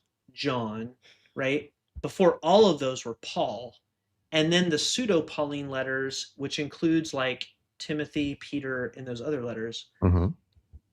It evolves. And what's interesting about it is that it evolves to where in Mark and Matthew and Luke, it's very apocalyptic. And Paul is even more apocalyptic. When you get in like Thessalonians, Paul says, and I've got these verses where it's like, don't even get married. Don't even start a new job. Don't even have a kid. God is coming like now. It's like, dude, in like the next 2 years is the essential feeling. Sure. He's coming. And then what happens is, and actually I did that wrong because Thessalonians was the transition. So what happens was in Thessalonians, particularly First Thessalonians, in Thessalonica, there was a problem. And if you read all of First Thessalonians, you'll see that the issue was that they were afraid because people in the church of Thessalonica were dying. And they were like, how can this possibly be? You said Jesus was coming back, but our brothers are dying. And that's when he gives the whole thing about the first of us will be caught up Mm-hmm. together with them in Mm-hmm. the clouds. And he's basically saying, like, chill out, guys. He's still coming. Some of you have died, but, and he says the first of us, like I'll pull that up next, but he's like, we together collectively, like Paul, myself, and you, my alive brothers, are going to go physically together with the ones who have died and be caught up together with them, Mm-hmm. not like in the future 2,000 years from now. But then what happened was, so there's, it's a constant apologetic as you Mm-hmm. read the evolution through like the books as they get from like newest to oldest. And then when you, by the time you get to Peter, you have this. And if you look up like when this was written, this was one of the last books because they're like, dude, it's been like 150 years. What the Yeah. heck is going on? Why is he not So, here yet? okay, let's put a pin in that. David hasn't Yeah, gotten the sorry. word in a minute. My bad. No, So it's I want fine. him. No. You guys are Like great. this was good exposition, and Josh is a Bible nerd. So once you Yeah. get him going on a thing, Sorry. he's going to get going on a thing. But No, it's I good. want to see one, your thoughts on that. Two, if it's too far from your original point, and three, where you would like this to go. No, it's slightly off. I think the original question was like, well, in your title, like, you know, why do I still believe? Sure. But I think it's a great point how it's brought up with those different cults and even what was happening in the context of these letters. But what was very interesting to me is like, well, what was the motive of these people? Like, again, even in Thessalonica, like they're the ones being persecuted, like it's constant persecution of like this first century church for doing, just saying Jesus is God, you know what I mean? And Yeah. only offense that can be is the Caesar, you know? But it's like, what do they win? Like, what do they get? Jim Jones, every other person, Ku Klux Klan, at least from the Christian every decade. offshoot something, right? You can talk about the American slavery, whatever it may be. Like, there's something advantageous when someone would twist something or whatever. But it's like for these guys, I think even also in Second Peter or First Peter, he's like, hey, like Jesus is God. Like we talked to him, we touched him, like it's him. And he's like, just like the scriptures say, but they're always the recipient of the persecution. And I was like, well, that's different. That's something to kind of take a note on. So that was one of the things that I just find kind of fascinating. And also, again, I think it's sad how Christianity's played out. I think everyone can feel the vile effects of that. Like if Christians can just be a little bit better, then it would make the message a lot better.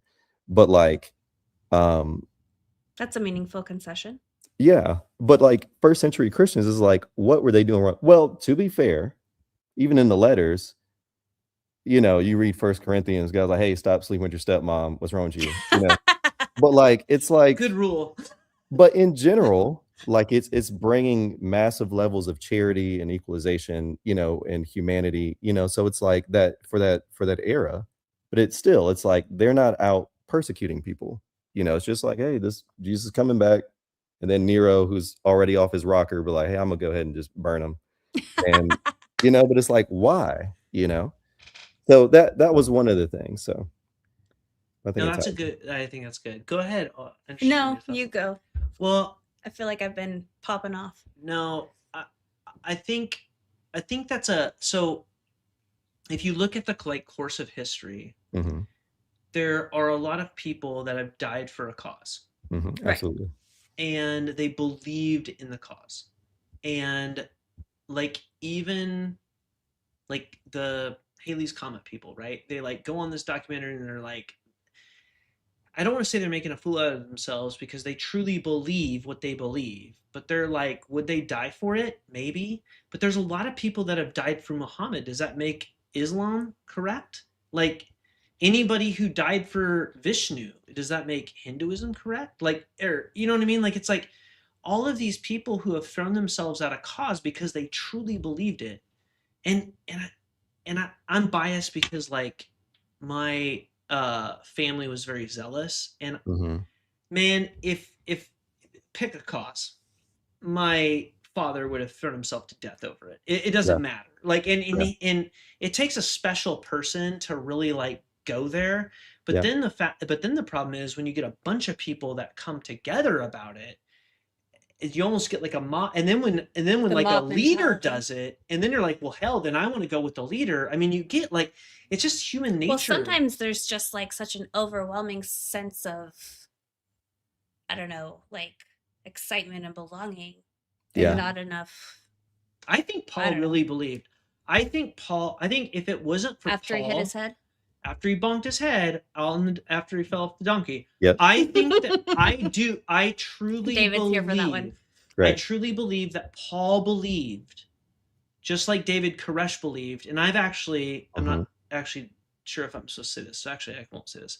But I have on I won't authority. beat you up for it. I have on authority that there are FBI audio tapes of the recordings of David Koresh, and I don't know if they're public or not, but when you listen to what he actually said, he believed what he was saying. He was not like, I think those are public. I think we can talk about that. I would have to verify that before it's on YouTube. But like, he wasn't like, David Koresh at Waco, Texas was not like, I'm trying to lead a sex cult because I'm in it for myself. Like he believed in like, or at least, and I'm a salesperson, so I have a BS meter. Like I believe this dude knew in his mind that it was true. Now, was he right? I don't think so. And most people probably today would say, I don't think so. Yeah. Now, there was video evidence, so we can go back and we can play the tapes and we can watch the video, we can see what happened. But with Paul, you can't do that. So did he fall? I mean, the dude was killing, or he was orchestrating, or at least part of the killing of people. If you watch people get killed at your hand, and then you realize, wait a minute, this may have been bad, and then you have like a near-death experience, and you wake up from that, a lot could happen there. Yeah. Well, I think that's a great point. And it's so interesting. I don't get to talk about a lot of cult leaders at church, right? It's not a good Sunday morning topic. People want to talk about their kids and rough day at week. Right, exactly. Like, hey, well, that's Jim Jones. I thought that was a rapper. Yeah. And so, but I completely agree with you. And I find it interesting why one of my questions when I was trying to see if God existed, like, why do people believe in God in general? Like, even people who in some far off country will be cutting themselves of like to try to appease some God that may not exist, right? And it's like, why are you hurting yourself? Why do you feel like you got to do that, right? But I think it's interesting even with Paul, because obviously Paul's killing, but it's not a zealous thing, like and like a aloof thing, because he's like, I'm a Jew. These guys out here lying about God. I'm gonna do this law and I'm gonna kill these guys. I'm out here pleasing God according to the Torah. Right. But then he has this crazy thing. God thinks he's really special and he's not going to give anyone else the vision. But then Paul's like taking a minute. I'm reading through Galatians, but he's like, I also talked to Peter. I talked to Jesus' half brother. They were cool with it. But I'm thinking, like, if I'm Peter, we know how finicky Peter can be. And he's like, and we know Paul, super apostle. Love this. right? Paul, apostle. this guy better than me. Jesus was my homeboy. And here's this random Paul guy who's this massive murderer. Why would you even accept Paul? I think that even validates the statement, the cause as well, because they're all in alignment. Even later in Peter, I think in the same book, he's like, I'm gonna have to Google it. But let's say oh yeah, totally. That's totally cool. Paul's scriptures. 2 Peter 3:16. So same chapter. Well, that won't be hard for us to pull up. Oh yeah, totally. Right. We started off right. Yeah. So yeah, 15. It says, and remember, our Lord's patience gives people time to be saved. That is what our beloved brother Paul also wrote to you with the wisdom God gave him. Speaking of these things in all of his letters, some of his comments are hard to understand, and those who are ignorant and unstable have twisted his letters to mean something quite different, just as they do with other parts of scripture. This result will be their destruction. So that's a fun ending sentence. But he's like, hey, Paul, his stuff's complex. He's weird. He's super zealous. He's Elon Musk type of autism. I don't know what his problem is, but he's telling truth, you know. But it's like, it's like if because when I think about these cult leaders, I think in my brain when I go through some of my verses in my Rolodex, right? And you still kind of lay on these things of the unknown, but I don't mean that of Well, like, hey, hopefully you do. Like, no matter if you believe it or not, like, hopefully you're still questioning all the time. I think that's well, the point. absolutely. Yeah. But I think we both have well, I would assume that, and I don't think this is a moral thing or not, but I think I'll just say my frustration personally is that when people believe something and there's like, just cause, and I'm like, wait, Right. Right. Yes. Thank you. don't do that. Like, why are Yeah. you Thank your you. whole life on this? Yeah. And Good so, point. Right. and This then is I'm trying to supposed to be the most convince, important thing about you. So yeah, why? And then thank we you gotta for reading convince the other Bible, people. by Yeah. the way. Thank you for reading the Bible. Thank you for that point. Yes. Yeah. Thank you. But man, what was I gonna say? We were just fangirling you. Paul. Sorry. No, You're it's talking about fine. No, you Paul, were you're talking about Paul and Galatians, and it was like, even like, so Peter was like questioning Paul. Well, Peter just questions in general, right? Because he's human. Yes. But even Yes. though if it's true, right? Even at the truest, like in my personal heart, I'm like, man, I really wish God did more miracles. Help me out. But then AI came, and I was like, actually, no, never mind. It probably wouldn't have worked out for history. But like, but you kind of feel that, right? You're like, well, why, Paul? Give me something more solid, right? And but the point is, like, Paul is this mass murderer. I remember my point, and it kind of goes back to people are prone to believe something crazy, but that's not the worst part. The worst part is when they start doing something crazy, right? Right. Okay. I agree with Based that. on what they believe. Yes. And Absolutely. and we see that, and we see that constantly, and it probably won't stop. You'll see some televangelists, some major thing, some Right. Muslim thing, some new religion thing. In the verse of my Rolodex, like I see Jesus also like, hey, or don't listen to these antichrists. Like they're gonna say, hey, do this, don't do that. Like, don't do that. I'm the one, and you can't really find fault with me. I mean, it's not really what it's saying in the verses, but it's really hard to find fault with what Jesus is saying in the scriptures, right? But I think the point For is, the most part. one of the points, I mean, it's quite a few, but one of the points I think is strong on like the first century Christians and Paul. Like, Paul's not Marilyn Manson. Paul's just a Jew who's like, we're like, Israel's always getting beat up. Yeah, we've sucked sometimes, but we're going to make it right this time. The law is the law. The same Jews who put Jesus on the cross, they were doing probably what I think any human would do if you believed in God. They're like Jesus basically is like a homeless guy, and he's like, hey, I'm God. And you're like, get out of here. We're gonna kill you, like, you maniac. And like, God can't do that. God never said he was gonna do that. And then Jesus is like, well, kinda a little bit, but he's like, it's not your interpretation that's wrong. Your hearts are hard. And you're like, my heart's not hard. They're like, well, you're killing people. Like, you're kind of missing the context of it, right? Like, you're missing the kind of heart of the law. It's the letter of the law, and you're not kind of taking the time frames out. Anyway, he didn't say all that. So No, I don't disagree with So any of that. I think that the text lends to that. I think Yeah. you're right. Yeah. But I think Paul had this crazy moment. To be fair, all the apostles had a crazy moment, right? But Peter has a crazy miraculous moment. Like, if Jesus is truly God, Jesus was like, hey, before Abraham was, I am. All the Jews getting mad, but then for some to ponder, we're like, oh, this might be crazy, but this might be crazy cool, right? This might be like, I was expecting God to reveal it, but this like, he's right here. I wasn't expecting that, right? And he's doing miracles. He's healing the blind, he's healing lepers, he's healing paralyzed, he's rebuking religious hypocrites, right? And he's super mad about it. We want like shepherd Jesus and like nice little white Jesus petting lambs all day, but he's like, Right. don't do this. I don't like that. And they're like, I'm gonna kill you, just like I killed the prophets. And they're like, we still don't get it. And so, but like, then you have Paul, again, technically not in a Marilyn Manson type mindset. I think he's just being a good Jew. Like, we're like, read the Bible. He read it. He like, I'm gonna put it in action. Yeah. But then Jesus is like, yo, I'm God, like they just said, just like in these prophecies. Paul actually chills out for like a few years. And I don't know what he's doing. Like, you would think like Jesus came to him, talking to him. That should have been enough. He's like, I'm gonna chill out. But then he does the extra step, which I think is validity. He talks to Paul and James. Jesus, for some context, I can't recall if it actually says this in scripture, but maybe at worst church tradition, be like, that's Jesus' half brother, which is also kind of weird. But It's like, why would you Mhm. let this massive murderer in your fold? And then he does a completely 180, right? Like, there's no you would think that's where the friction would come again. Like, there's a friction from the Judaic to the Christian, right?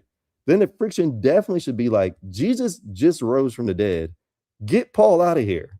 But Paul's trying to refute a bunch of false teaching. Like, why would you have that ally? So And like it's and just a thought. no, I love that thought. Actually, I'm tracking with you 100%. And you've got like Paul over, because you got like the Paul school, and you got like the James and Peter school. Because I'd Mhm. put like James and Peter in the same school, right? Like they Yep. they seem to be like in Acts. James and Peter are like the leaders of the church, and James, if you take the book of James to be written by either James or at least followers of James, vastly different than Paul, right? So Mhm. Paul is saying, not by works of righteousness which you have done, but according to his mercy he saved us. James, faith without works is dead. So you've got like these, you could call, okay, and I'm so conflicted because I was a Christian for so long. Sure. I reconciled them in my head, but Mhm. it's conflicting. It's Absolutely. different. And maybe it's a Absolutely. beautiful mystery or a beautiful confliction. And somehow it's a yin yang. It is, and it's so interesting because I think to your points, there are a lot of things to wrestle in with scripture. I don't think it necessarily hinges on like, well, just kinda guess and let it go. I think it just takes a lot of wrestling, which when I study like Judaic kind of practice, like historically, like that kind of how it is. Like even if you read about in Proverbs, maybe in Psalms as well, but it's talking like meditating, like it's kind of love the Lord your God with all your heart, mind, soul, and strength. Like it's a very strong, constant thing, but it's a kind of mulling over. It talks about in Proverbs like um uh, uh, gosh, I need a Bible. It's not I say Bible. It's just so hard to, find the quick context. I think it may mean a Yeah. scientific thing No, with but the we know online it enough culture. to be, if you bring up the reference, we know what you're talking It's at about. the end of We'll Proverbs. be It says, like, the honest. king Lemuel, and maybe, like, Proverbs 28, like, when it starts to go to, like, these little various kings, they get, like, a chapter or 2, but it's talking about something, if I'm not mistaken, of, like, God it's either scripture is like digging for gold or like Oh, God yeah, yeah, yeah. is I know what you're is like talking about. Yeah, yeah, yeah. revealing Yeah. himself to those who like really Yeah. try to find it, you know? Yes. Um, Yes. I know and exactly what you're talking about. I Yep. think that's what that struggle is encountering. Like I think from an American, I don't know what you guys are. I'm an We're American, but Americans. Mhm. Yep. there's we miss the boat a lot. I'm a mixed black and white American guy. I don't know anything about no Hebrews in the Old Yeah. Testament, like I ain't Right. never sacrificed no lamb. I don't have time for that. How do you feel about white Jesus? Um, I I think it's a stumbling block, but I think to be fair, every culture does it. Like if you go to South Korea, you're gonna find Asian Jesus, you're gonna Yeah, find that's That's black fair. fair. Jesus. That's super Okay. fair because you Um, personify that. Well, he's in your freaking heart. Right. yeah, Whatever the heck And you're made religion in you his are, image. yeah, So he's your religion, or he's your that's nationality fair. or That's but fair. yeah, ethnicity because it's in your heart. Yeah, that's absolutely. fair. You Yeah. just can't tell grandma that. She's not gonna take it off her Nope. wall. She's gonna be mad at you, Not and there yet. you will be R.I.P. demon Grandma. possessed. She Yeah. would Yeah. not like that. You're a Satan worshiper if you don't love white Jesus, because he is Yeah, Yes, exactly. obviously a yes, white yes, Middle Eastern yes. man. So Um, let me throw this out there. yes, Just And I'm sir. I'm gonna gonna take a page out of your book and I'm gonna pop up real okay. quick. I'll let you I'm take gonna it. I'm gonna give you a just a thought Mhm. experiment. Okay, just a thought experiment. Yes, sir.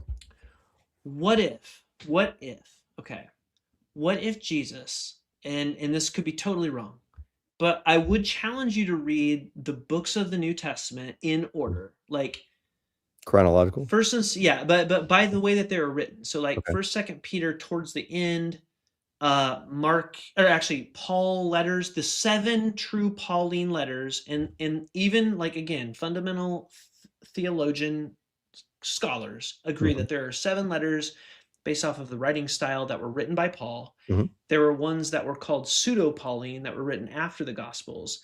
And a lot of it, when you read in like the church, like the early church fathers, there was a lot of stuff going on. There was the Mhm. Gnostics. They were Mhm. trying to prove things. Like there was none of this like in the seven original Paul letters. There was none of this like Second Timothy stuff where like women Mhm. should not speak in church and cover their Mhm. heads. Paul Mhm. didn't say any of that. That was all in Timothy, and that was because we know from other church father writings that women were getting too loud in church. And then all of a sudden, that's where Second Timothy all of a sudden shows up in the history context.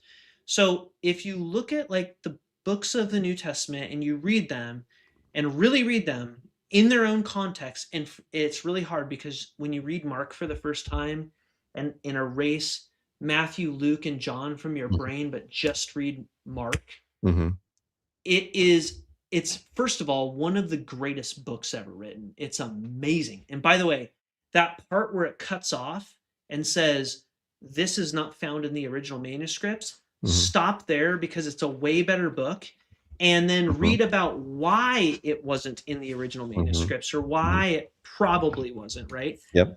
But here's my challenge. If you read the New Testament like that, you might see a situation where Jesus was a brilliant, kind, like, I don't want to say Buddhist type because that's so cliche, but he was like Hillel, the rabbi that was like love first, because his mom walked down a road where she witnessed 2,000 men screaming and dying on crosses. This is 4 BC after Judas, not the betrayer, but Judas that overthrew the Herodian Empire, got attacked back, and the Roman legion crucified 2,000 people. This woman influenced both Jesus, and her sister influenced John the Baptizer. And they grew up in this like family, and he, in my opinion, became one of the most, I think, based off of the text that we can understand or piece together, he was one of the most kind people in the world.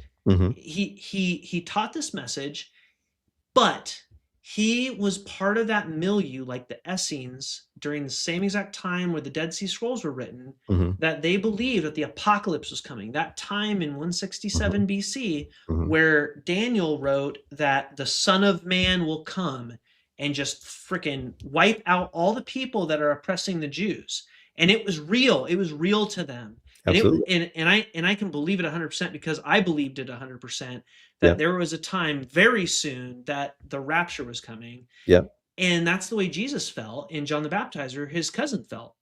And he grew up like that. He taught like that. He brought people together because he was very charismatic. His cousin got beheaded, and it was devastating to the group. And in Mark, you really feel that. You feel like, oh my God, John the Baptist is dead. What are we going to do? And then Jesus, at that point, things escalate. That's when like the freaking temperature rises, and all of a sudden Jesus is like, we're going to Jerusalem. And at that point, his followers think, okay, this is it. Jesus is going to rally the troops. We are taking the Romans down. But Jesus is like, no, it's bigger than the Romans.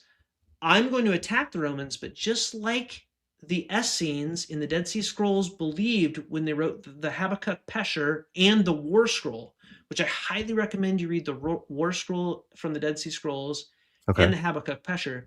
They believed that the angels were going to fight with them. And by the way, the Essenes got wiped off of the face of the earth because they fought the Romans, thinking that the angels were going to fight with them. And that's exactly the same way I feel like Jesus' followers felt. The angels were going to come down. The Son of Man was going to come and wipe them out. And Jesus is on the cross thinking, well, crap, I didn't think it was going to come to this. I thought you were going to come earlier and wipe everyone out. But he's on the cross. And it's amazing because I believe, and I can be easily corrected by any viewer if they read Mark, that in Mark, the words are, why have you forsaken me? Because Jesus truly at that moment thought, what the heck? I thought you were coming down and saving everybody, and the Son of Man was going to save us. But all of a sudden, he dies, and that's where the screen drops. In the original manuscript, it says Mary Magdalene, and I think it was just Mary. It was Mary and one other woman, Mary and Mary Magdalene, come to the tomb. So probably and there's there's one man in the tomb in the Mark version. And then they are terrified, and it says they don't tell anyone, and they flee. Cutscene.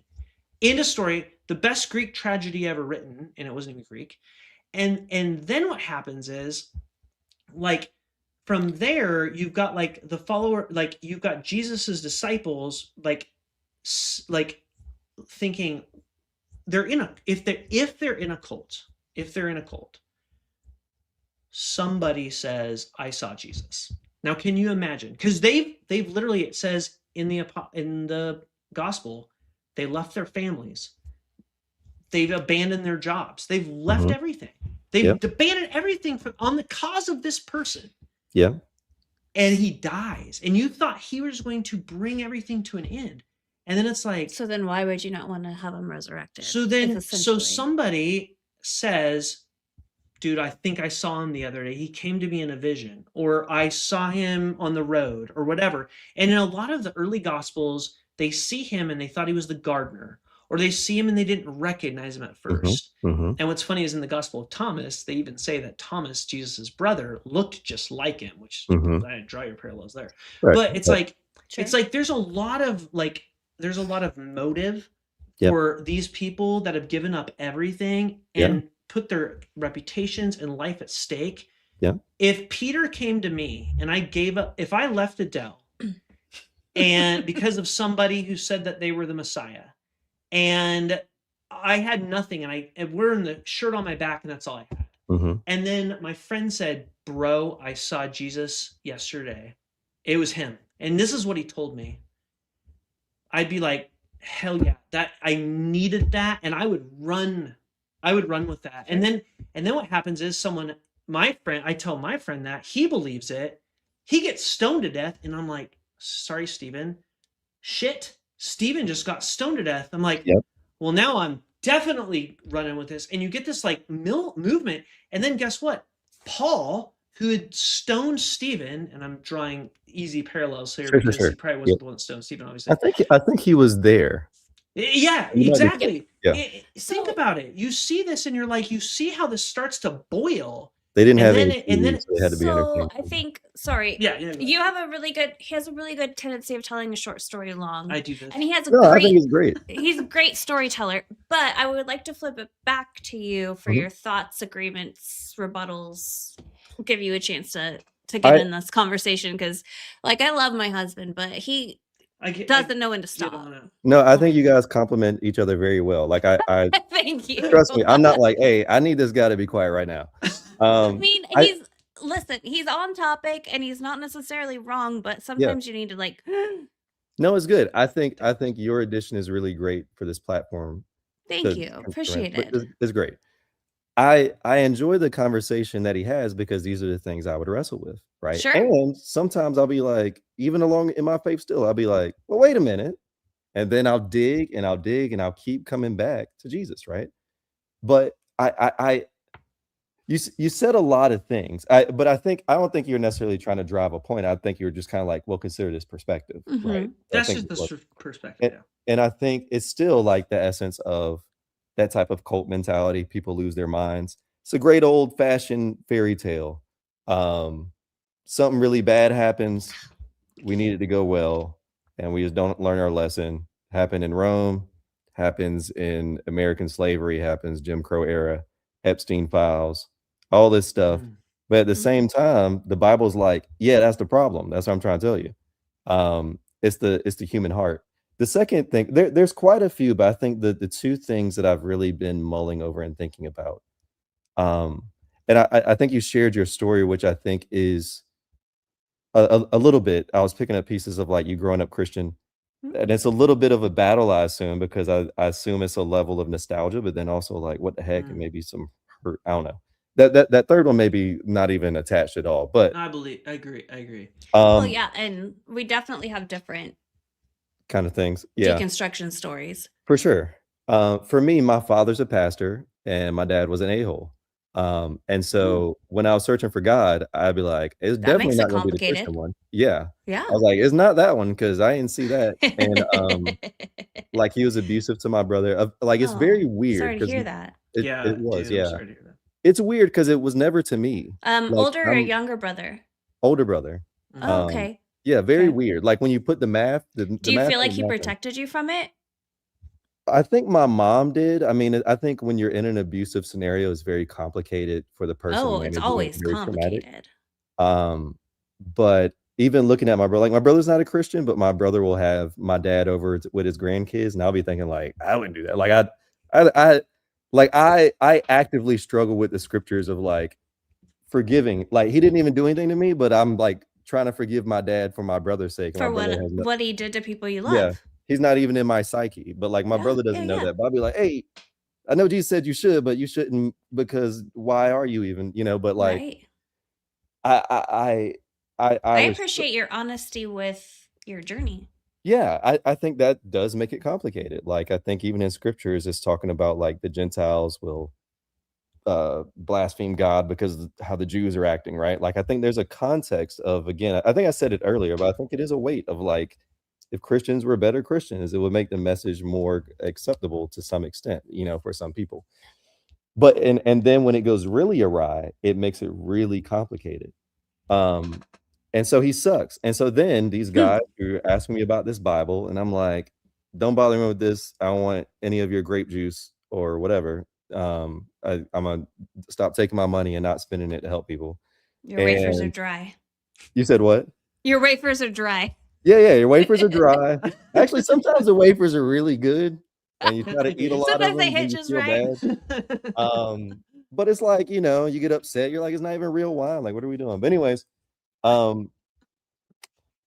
like they asked me this, but these are the things that are on the table, right? Like I'm like the and what, as I'm reading with scripture, I'm like, my dad didn't tell me none of this. Like you grew up knowing scripture. I knew like no scriptures, but then I gotta know all this, because if I'm going to commit my life to this, it's like this says in And Hebrews kudos to 4:12, you, because I think a lot of people Big don't, kind of W. just hear the sound bites and they don't like absolutely, dig into it. So absolutely. yeah.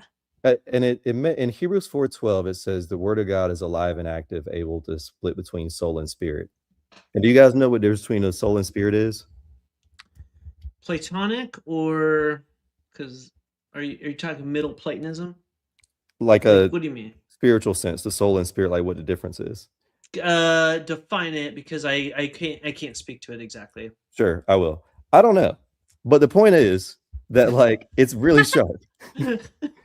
I don't know. I don't know It difference. must be If it must be if it can different. split Yeah. between soul and spirit, it's something there. All right. Apparently it's two different things now, but it can split between them. But I think like the word can be a sword, like a sword can protect people or it can harm people, right? And I didn't want to use it to harm people. And but when I Agreed. think about the scriptures and a little bit about, even as we talk, like you were given the kind of what if, which I think is really something good to wrestle with. But again, it points me back to one of the aspects is like, what's the motive, and like, what are the bad things it's calling me to do? And it's like, I can't really find one. It's telling me not to be a hypocrite.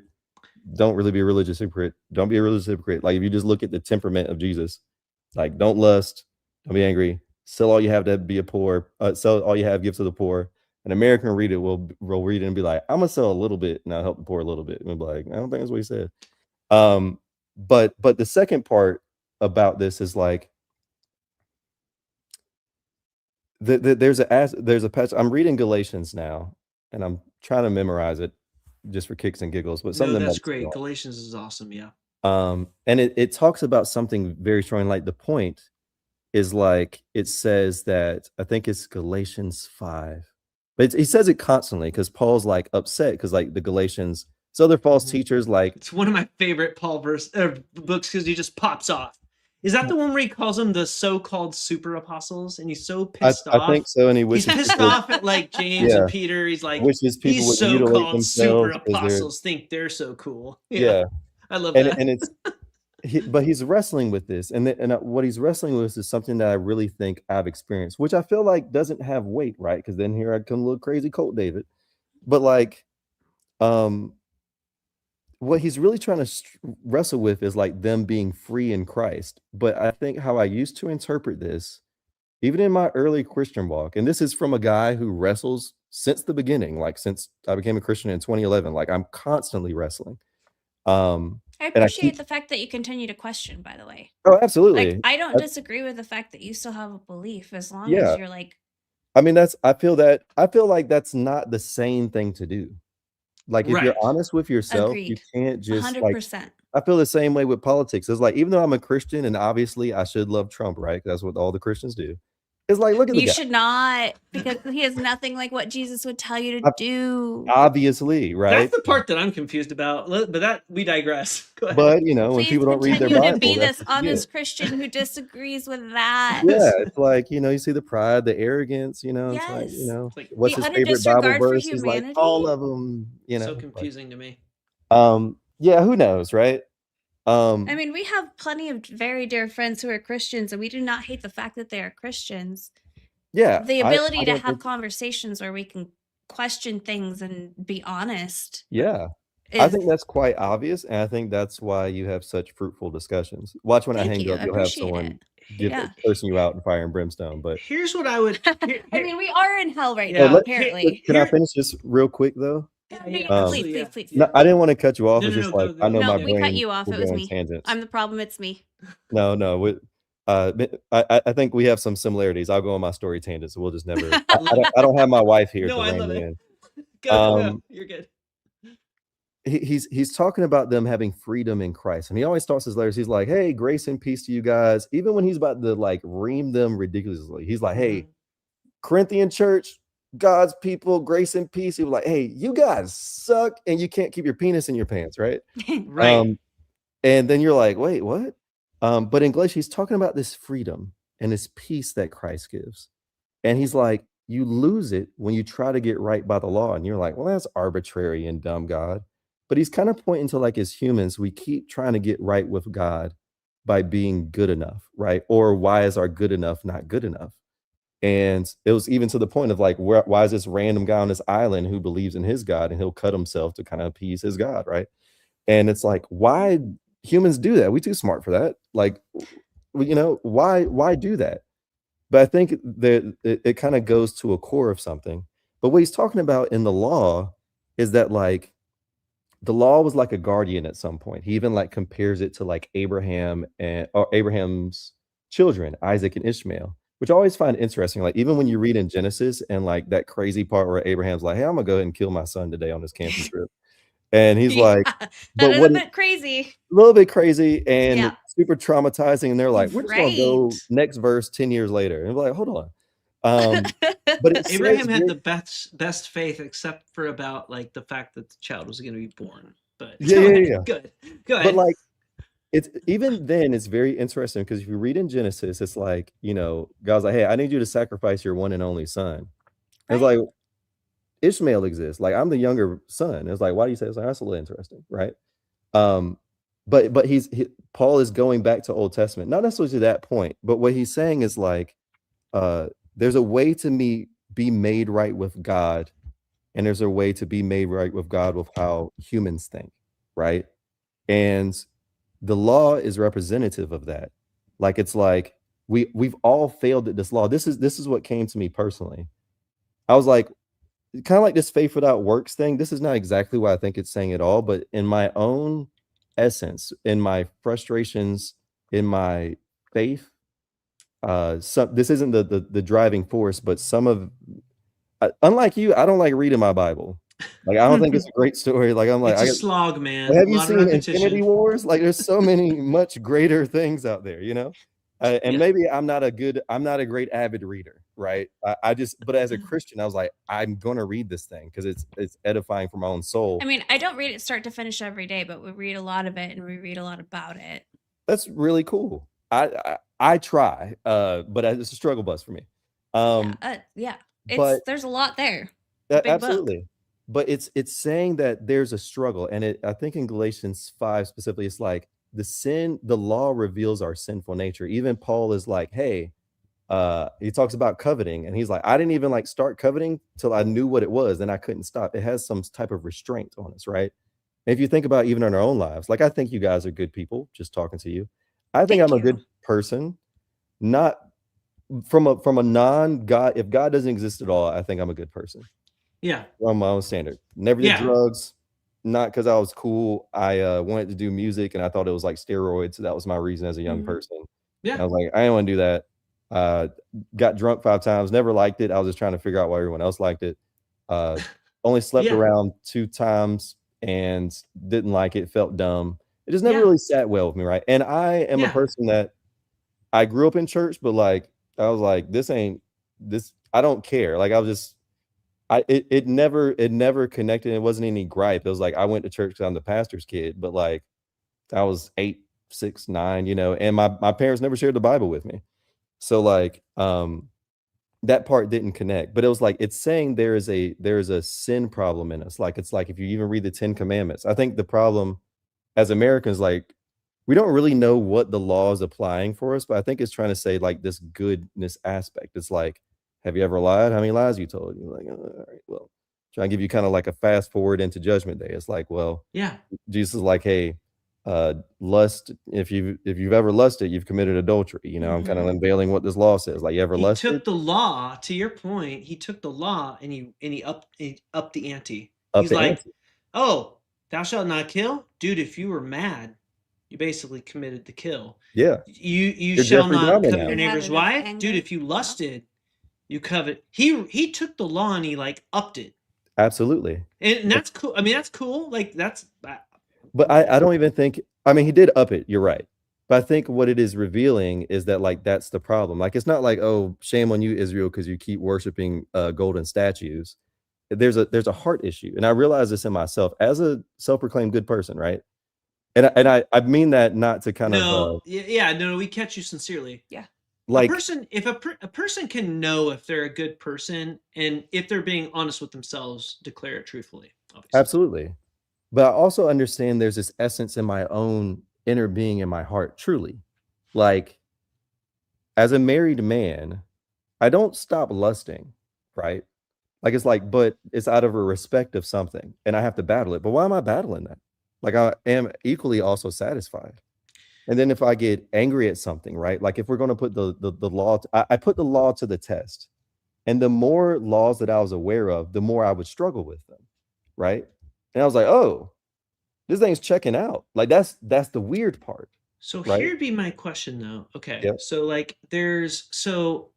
when during the time that Jesus was teaching, Mm-hmm. what Plato existed, well, Socrates existed 400 years before Jesus, actually 500 years. Plato had existed 400 years before that. Mm-hmm. There was like Confucius, like hundreds of years before that, Buddha, 100 years before that, Hillel, 100 years before that. He was the first person that actually put it into writing because unfortunately Jesus couldn't write, put into effect the golden rule. And so this concept of like loving your neighbor and being a good person existed way before Jesus. The problem that I have is this, is that the stories we have from 722 BC when the Old Testament was written, or 600, from 722 to 167, the Yahweh was way different than those messages, but things progressed and things got more loving, things got more progressive. And so it's like, so here's my big question.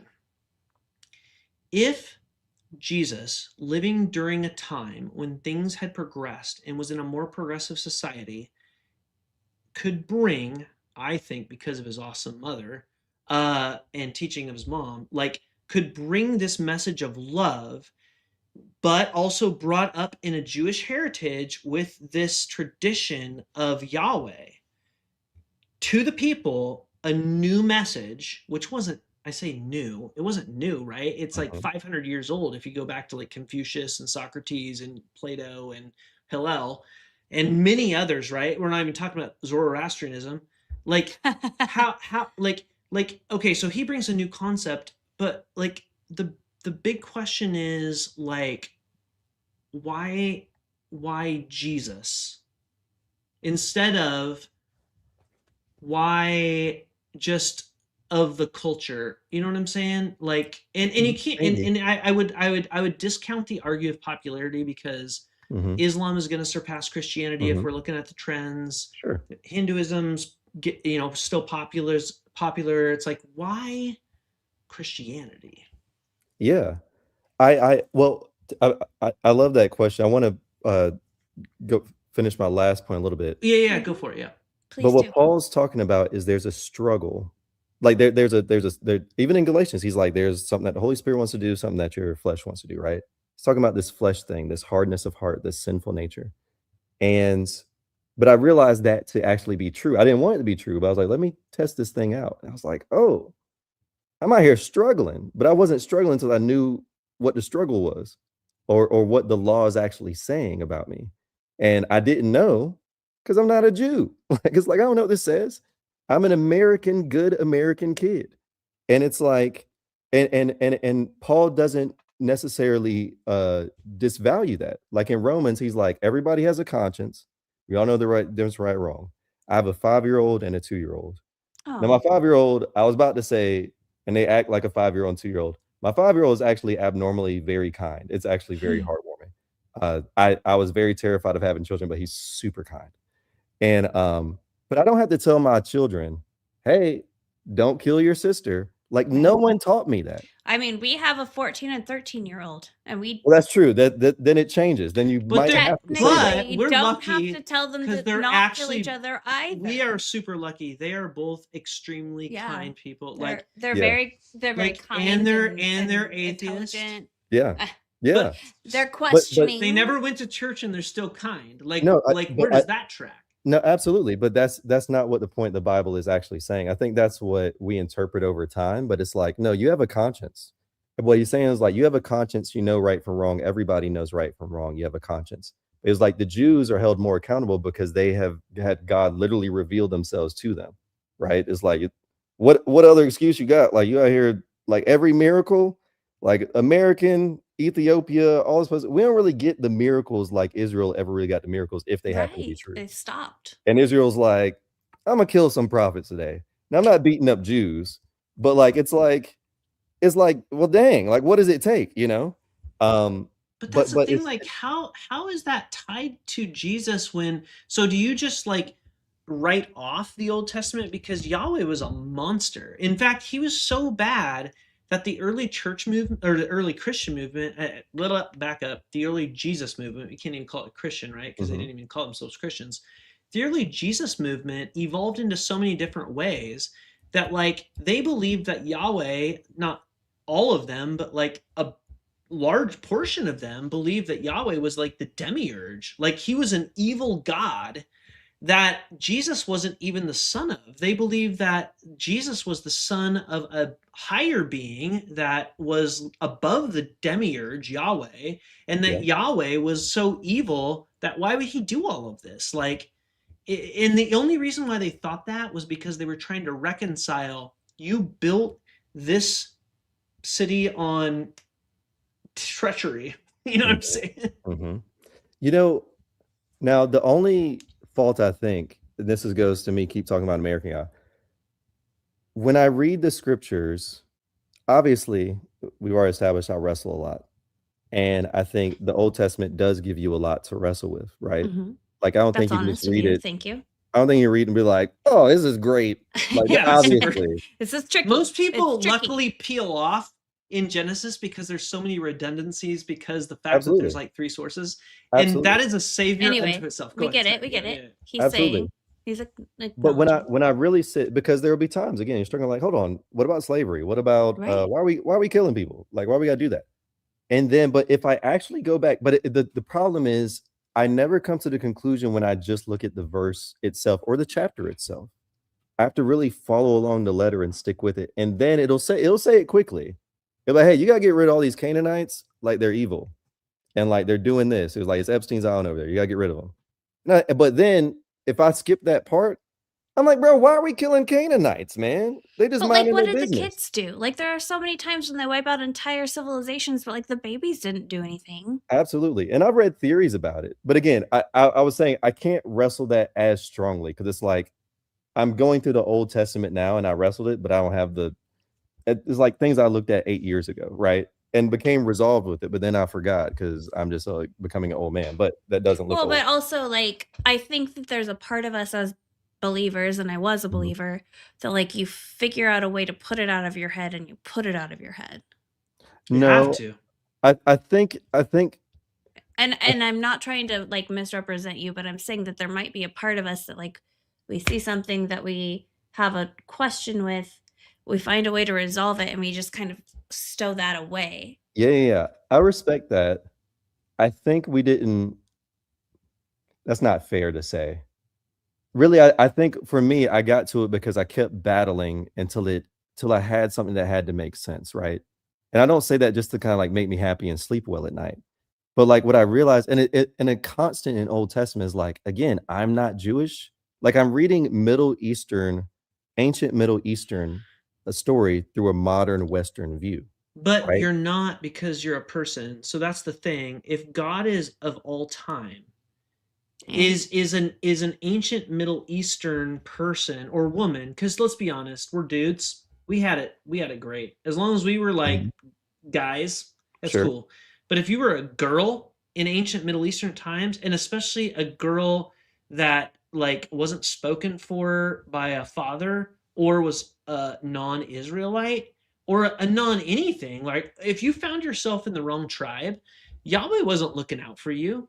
And why? It's like, why wouldn't, and like, as at, because we were talking a lot about ethics, and you were talking a Mhm. lot about moral ethics, and I think that's the thing that really boils back to, is that once I left Christianity, I could start thinking about humanitarianism and Mhm. ethics. I could start thinking, I could shed all of that, like, you know what, you don't need to submit to me anymore. I know that in a wedding vow, women are supposed to submit to their husbands, but I've seen like my Granted, we got married on Taco Tuesday at a restaurant, by the so bartender. there was no one telling me to submit to This was nobody. after I we got a left taco Christianity. and a We had left margarita. Christianity, but but but like There was no washing of my feet. my aunt and uncle were an interesting case study, because my aunt was a very a personality dominant person. My Mhm. uncle was a very like passive human, Mhm. and they were both Lutheran, Mhm. and she ran the house, and my uncle was happy to do that. Now they were violating Corinthians, Sure. because who's not submitting to who, and it's like, once you shed that old Bronze Age skin, it's so much easier to just think. And so it comes to that thing where it's like subjective and objective morality, which we kind of started with, Right. where it's We're like finally kind of objective morality is subject to the mind that has subjective morality. So if there's an all powerful infinite mind that created the cosmos, Mhm. what it says is subjective to its mind. It thinks something, and that's subjective to its thinking. You are subject to a subjective intellect. So that's why objective morality to me is the most ridiculous thing ever, because I would rather be subject to reason and logic in the current times based off of our current knowledge, which I think is better than 2,000 years ago, versus belonging to a belief structure that is subject to the that's a really mind good way to of say a it. god that is subjectively saying something in the late Bronze Age, because that time period was freaking messed up. Right. I, I'll share this with you. This won't be exactly, I think, um And then uh we will give you the last word. We do have to wrap up after this, oh sure. but we will give you the Yeah, last no word on worries. this. Um I'll say this quickly. It's funny because I don't think it'll have a lot of weight, and I feel like it's the same. You can argue this for any type of really anything. I'll say any religion. But I was severely depressed at some point, severely unsatisfied, and I think Jesus fixed it, right? Like no meds, no whatever. And I think what we get caught up on as Americans is this moral compass, and we miss the whole point. Like what the Bible's trying to say is that, like, hey, it's not saying that you don't have the capacity to do good. Like we're made in the image of God. Like there's a reason why you feel some type of things that you can't put a science book to, right? Um, it's not saying that. What it's saying is that like I'm giving you the law to show you how really the problem is, And like unfortunately, I don't know if it may be sounding cruel, and I don't know how to force it so quickly, but You don't have Hebrews to be 1. that quick. We're good. Okay. Yeah, we're good. Yeah, you're good. I mean, well, you got two ramblers on here. We do. You're good. I'll try to be the middleman, but I'll She's also the try to referee. step back. She can ref this. Hebrews 1 is saying that like in the past, God spoke to people through prophets, but now he's spoken to us through his son. Like God is like, I'm here. Like I'm right here. And I want to be close with you. I want a relationship with you. This is how you do it. Do you trust me that I am who I say I am? Here's the evidence for what I have. Can you trust it? And then we're like, man, there gotta be I was about to say, I was about to say something that you just said, but I wasn't even intentional. But it was like, I feel this way too. Of like, oh, you gotta do a better way. Like, it don't make sense. But he's like, no, the problem is like you just lie too much, right? And it's like, or like, and you're not going to stop doing these things entirely because you know that it's wrong, but like you'll do it in some context. Everyone has a different struggle. You know what I mean? It's not like, oh, God just hates all the gays. It's like, God just hates lust, man. Like, let's just go there. It's like we just have a problem. And if we can't admit that we have a problem or really come to face it, he's like, hey, all right, now you understand there's a problem. Let me help you. Like, let me save you. Like, and it's like, then when you really start digging into it, it's like everywhere. Like Jesus' name means like the Lord saves, right? Like it's like constant trying to redeem, trying to save. But when we talk about Old Testament, I've been going through the prophets. And so I'm not as well versed in the first 5 books, but I will say this as I'm looking for it. This is Ezekiel's chapter 16. That the whole point is like there's paradise in the beginning, paradise is lost, and it skates over it a lot in the Old Testament. I think that's why it doesn't really hold me. You may disagree because you love the Bible. I don't, but it's like it gets real bad. Like then, like a guy kills his brother, and it's like there's like what, like murder. Like we didn't even like it wasn't like he got jealous or stole something. Like we just kill it now, but then it just gets really bad. And there's a constant in Scripture that like societies start to get real bad when there's aggressive slavery, when there's child sacrifice, and there's like aggressive sexual immorality. And that happens for every time in Israel's case. And then you'll have things, then you go into that land and you try to curtail it. And then Israel goes and they take it even worse than the people they were from. But outside of that, because again, I'm not as well versed to walk you through that. But Ezekiel 16, it's talking about Jerusalem. Again, Israel messing up. It says unfaithful wife. And it says something that Here we go. find something very interesting. Maybe it's in the 20s. And I'm in the NLT. I just think it No, NLT is cool. speaks a lot better. No, actually, Not a KJV. I do actually think the NLT is pretty weak, bro. But it's better than the Appreciate it. KJV. But Gosh. hey, everyone can have their bias. It's cool. I'm the worst No, Christian. I'm not testing. No, I know. I know you just give me a hard time. It's fine. No, it's in the 40s, 1649. So at this era, Israel has split because northern Israel is doing all a bunch of idolatry. And the problem wasn't necessarily, I mean, the problem is the idolatry to God's eyes, but then they're doing other poor morally things for these gods or whatever. So then you have Samaria, which was the capital of northern Israel. And normally when it speaks of southern Israel, it talks about Judah. But it's talking about Israel, I think, in this context. I can't go up as high, but I found this really interesting. It says, your older sister was Samaria, who lived with her daughters in the north. Your younger sister was Sodom. So he's almost being a little poetic here. But he says, your younger sister was Sodom. Even to this day, we kind of know about Sodom and Gomorrah, who live with her daughters in the south. But you have not merely sinned as they did. You quickly surpassed them in corruption. As surely as I live, says the sovereign Lord, Sodom and her daughters were never as wicked as you and your daughters. Like he's talking to Israel. Sodom's sins were pride, gluttony, and laziness, while the poor and needy suffered outside her door. She was proud and committed detestable sins, so I wiped her out, as you have seen. And I find that interesting because I think Sodom and Gomorrah is like, oh, they just want to sleep around, and then this guy gives his daughter away. Like, all right, Do you want to know what I think happened? You want to know what? You know what? Okay. So this is about when Assyria took the northern tribes of Israel. Mm-hmm. So Ezekiel was a prophet to Judah, the southern 2 tribes, after Assyria had been wiped off the map.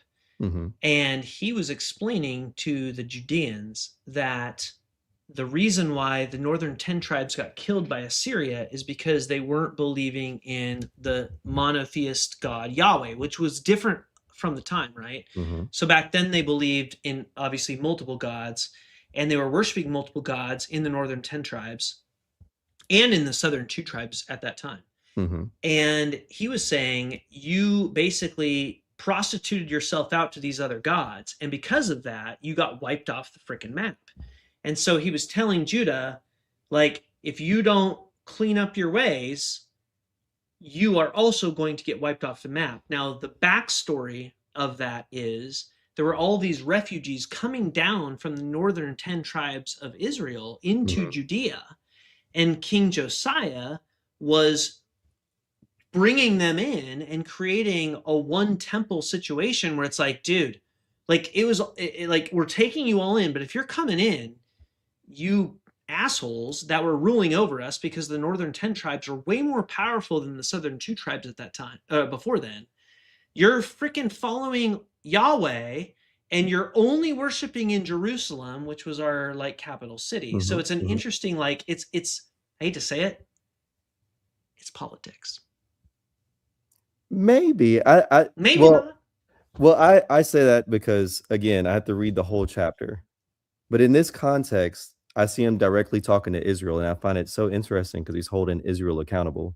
But he's Yeah. holding them to something. I know that our gripe can be like a lot of, I won't say necessarily a lot, but there are sections that's like, that doesn't equate what seems eternally, let's say, for every society, everywhere, somewhere, right? Now, Right. in most cases, I would argue that you have to do some digging to understand context because, or whatever. But in here, this is something that I think has an eternal value, right? Because again, Sodom and Gomorrah, I would argue maybe some aggressive sexual morality is crazy, right? But like, this is like, yo, Israel, why are you not taking care of the poor, right? Like this, he's so crazy. He's like, you guys are worse than Sodom. Like, this is terrible. Like, but you're like, well, what'd they do? The laziness, whatever. But So here's what I would throw out, and I agree with you. I Yeah. agree with you 100%. Especially Isaiah. Mhm. So, and I don't know if you've like followed, and anybody who's still anyone who's watching, there's a lot of viewers still. Rabbi Tovia Singer has an incredible like message about Isaiah, and It's pretty crazy because, like, as either atheists or Christians, Mhm. identifying with a rabbi is a little weird, but Rabbi Tovia is an incredible source of knowledge and has an amazing content. But the thing that Isaiah brings to the table, like Ezekiel and like Jeremiah, is a very, very powerful statement. And I would give you this as a token to take to future arguments Mhm. in your favor. It is very Jesus-like. So Mhm. Isaiah and Ezekiel have a message where, to your point, it's very much you're not taking care of the widows, you're not taking care of the poor. And that is why the nations are being wrecked. Now, there's Mhm. also a huge, obviously, aspect that you're not worshiping only Yahweh, which is like obviously pervasive throughout the whole Old Testament. But Mhm. I mean, that's a super solid argument, actually. Yeah. Well, thank you guys so much. I really enjoyed the conversation. You guys were fun. I did Uh, too. If you appreciated this and don't mind giving us a follow, if we're live again, we would love to talk to you again. Absolutely. I'm going to be the one that says I have to call this. I keep leaning. I don't know if you guys have noticed, all of this is new ink, and I need to Oh, get an cool. ice pack because I keep putting my hands on things and hurting myself. So I have to go ice my skin. Absolutely. We can't do this anymore tonight, but we will be back soon. We would love to talk to you again. We would love to talk to other David again. Anyone else who loves this conversation. All the Davids are welcome. That's right. Other people than David are also All the Davids welcome. unite. But thank you so much. I appreciated your perspective and your honesty and genuineness Yeah. Thanks, man. times 1,000. Thank you Of so course. much. You guys All have a right. great one. Have a good Thank one, y'all. you. Take care. See you. And thank you everyone who is following in the chat, and please come back next time.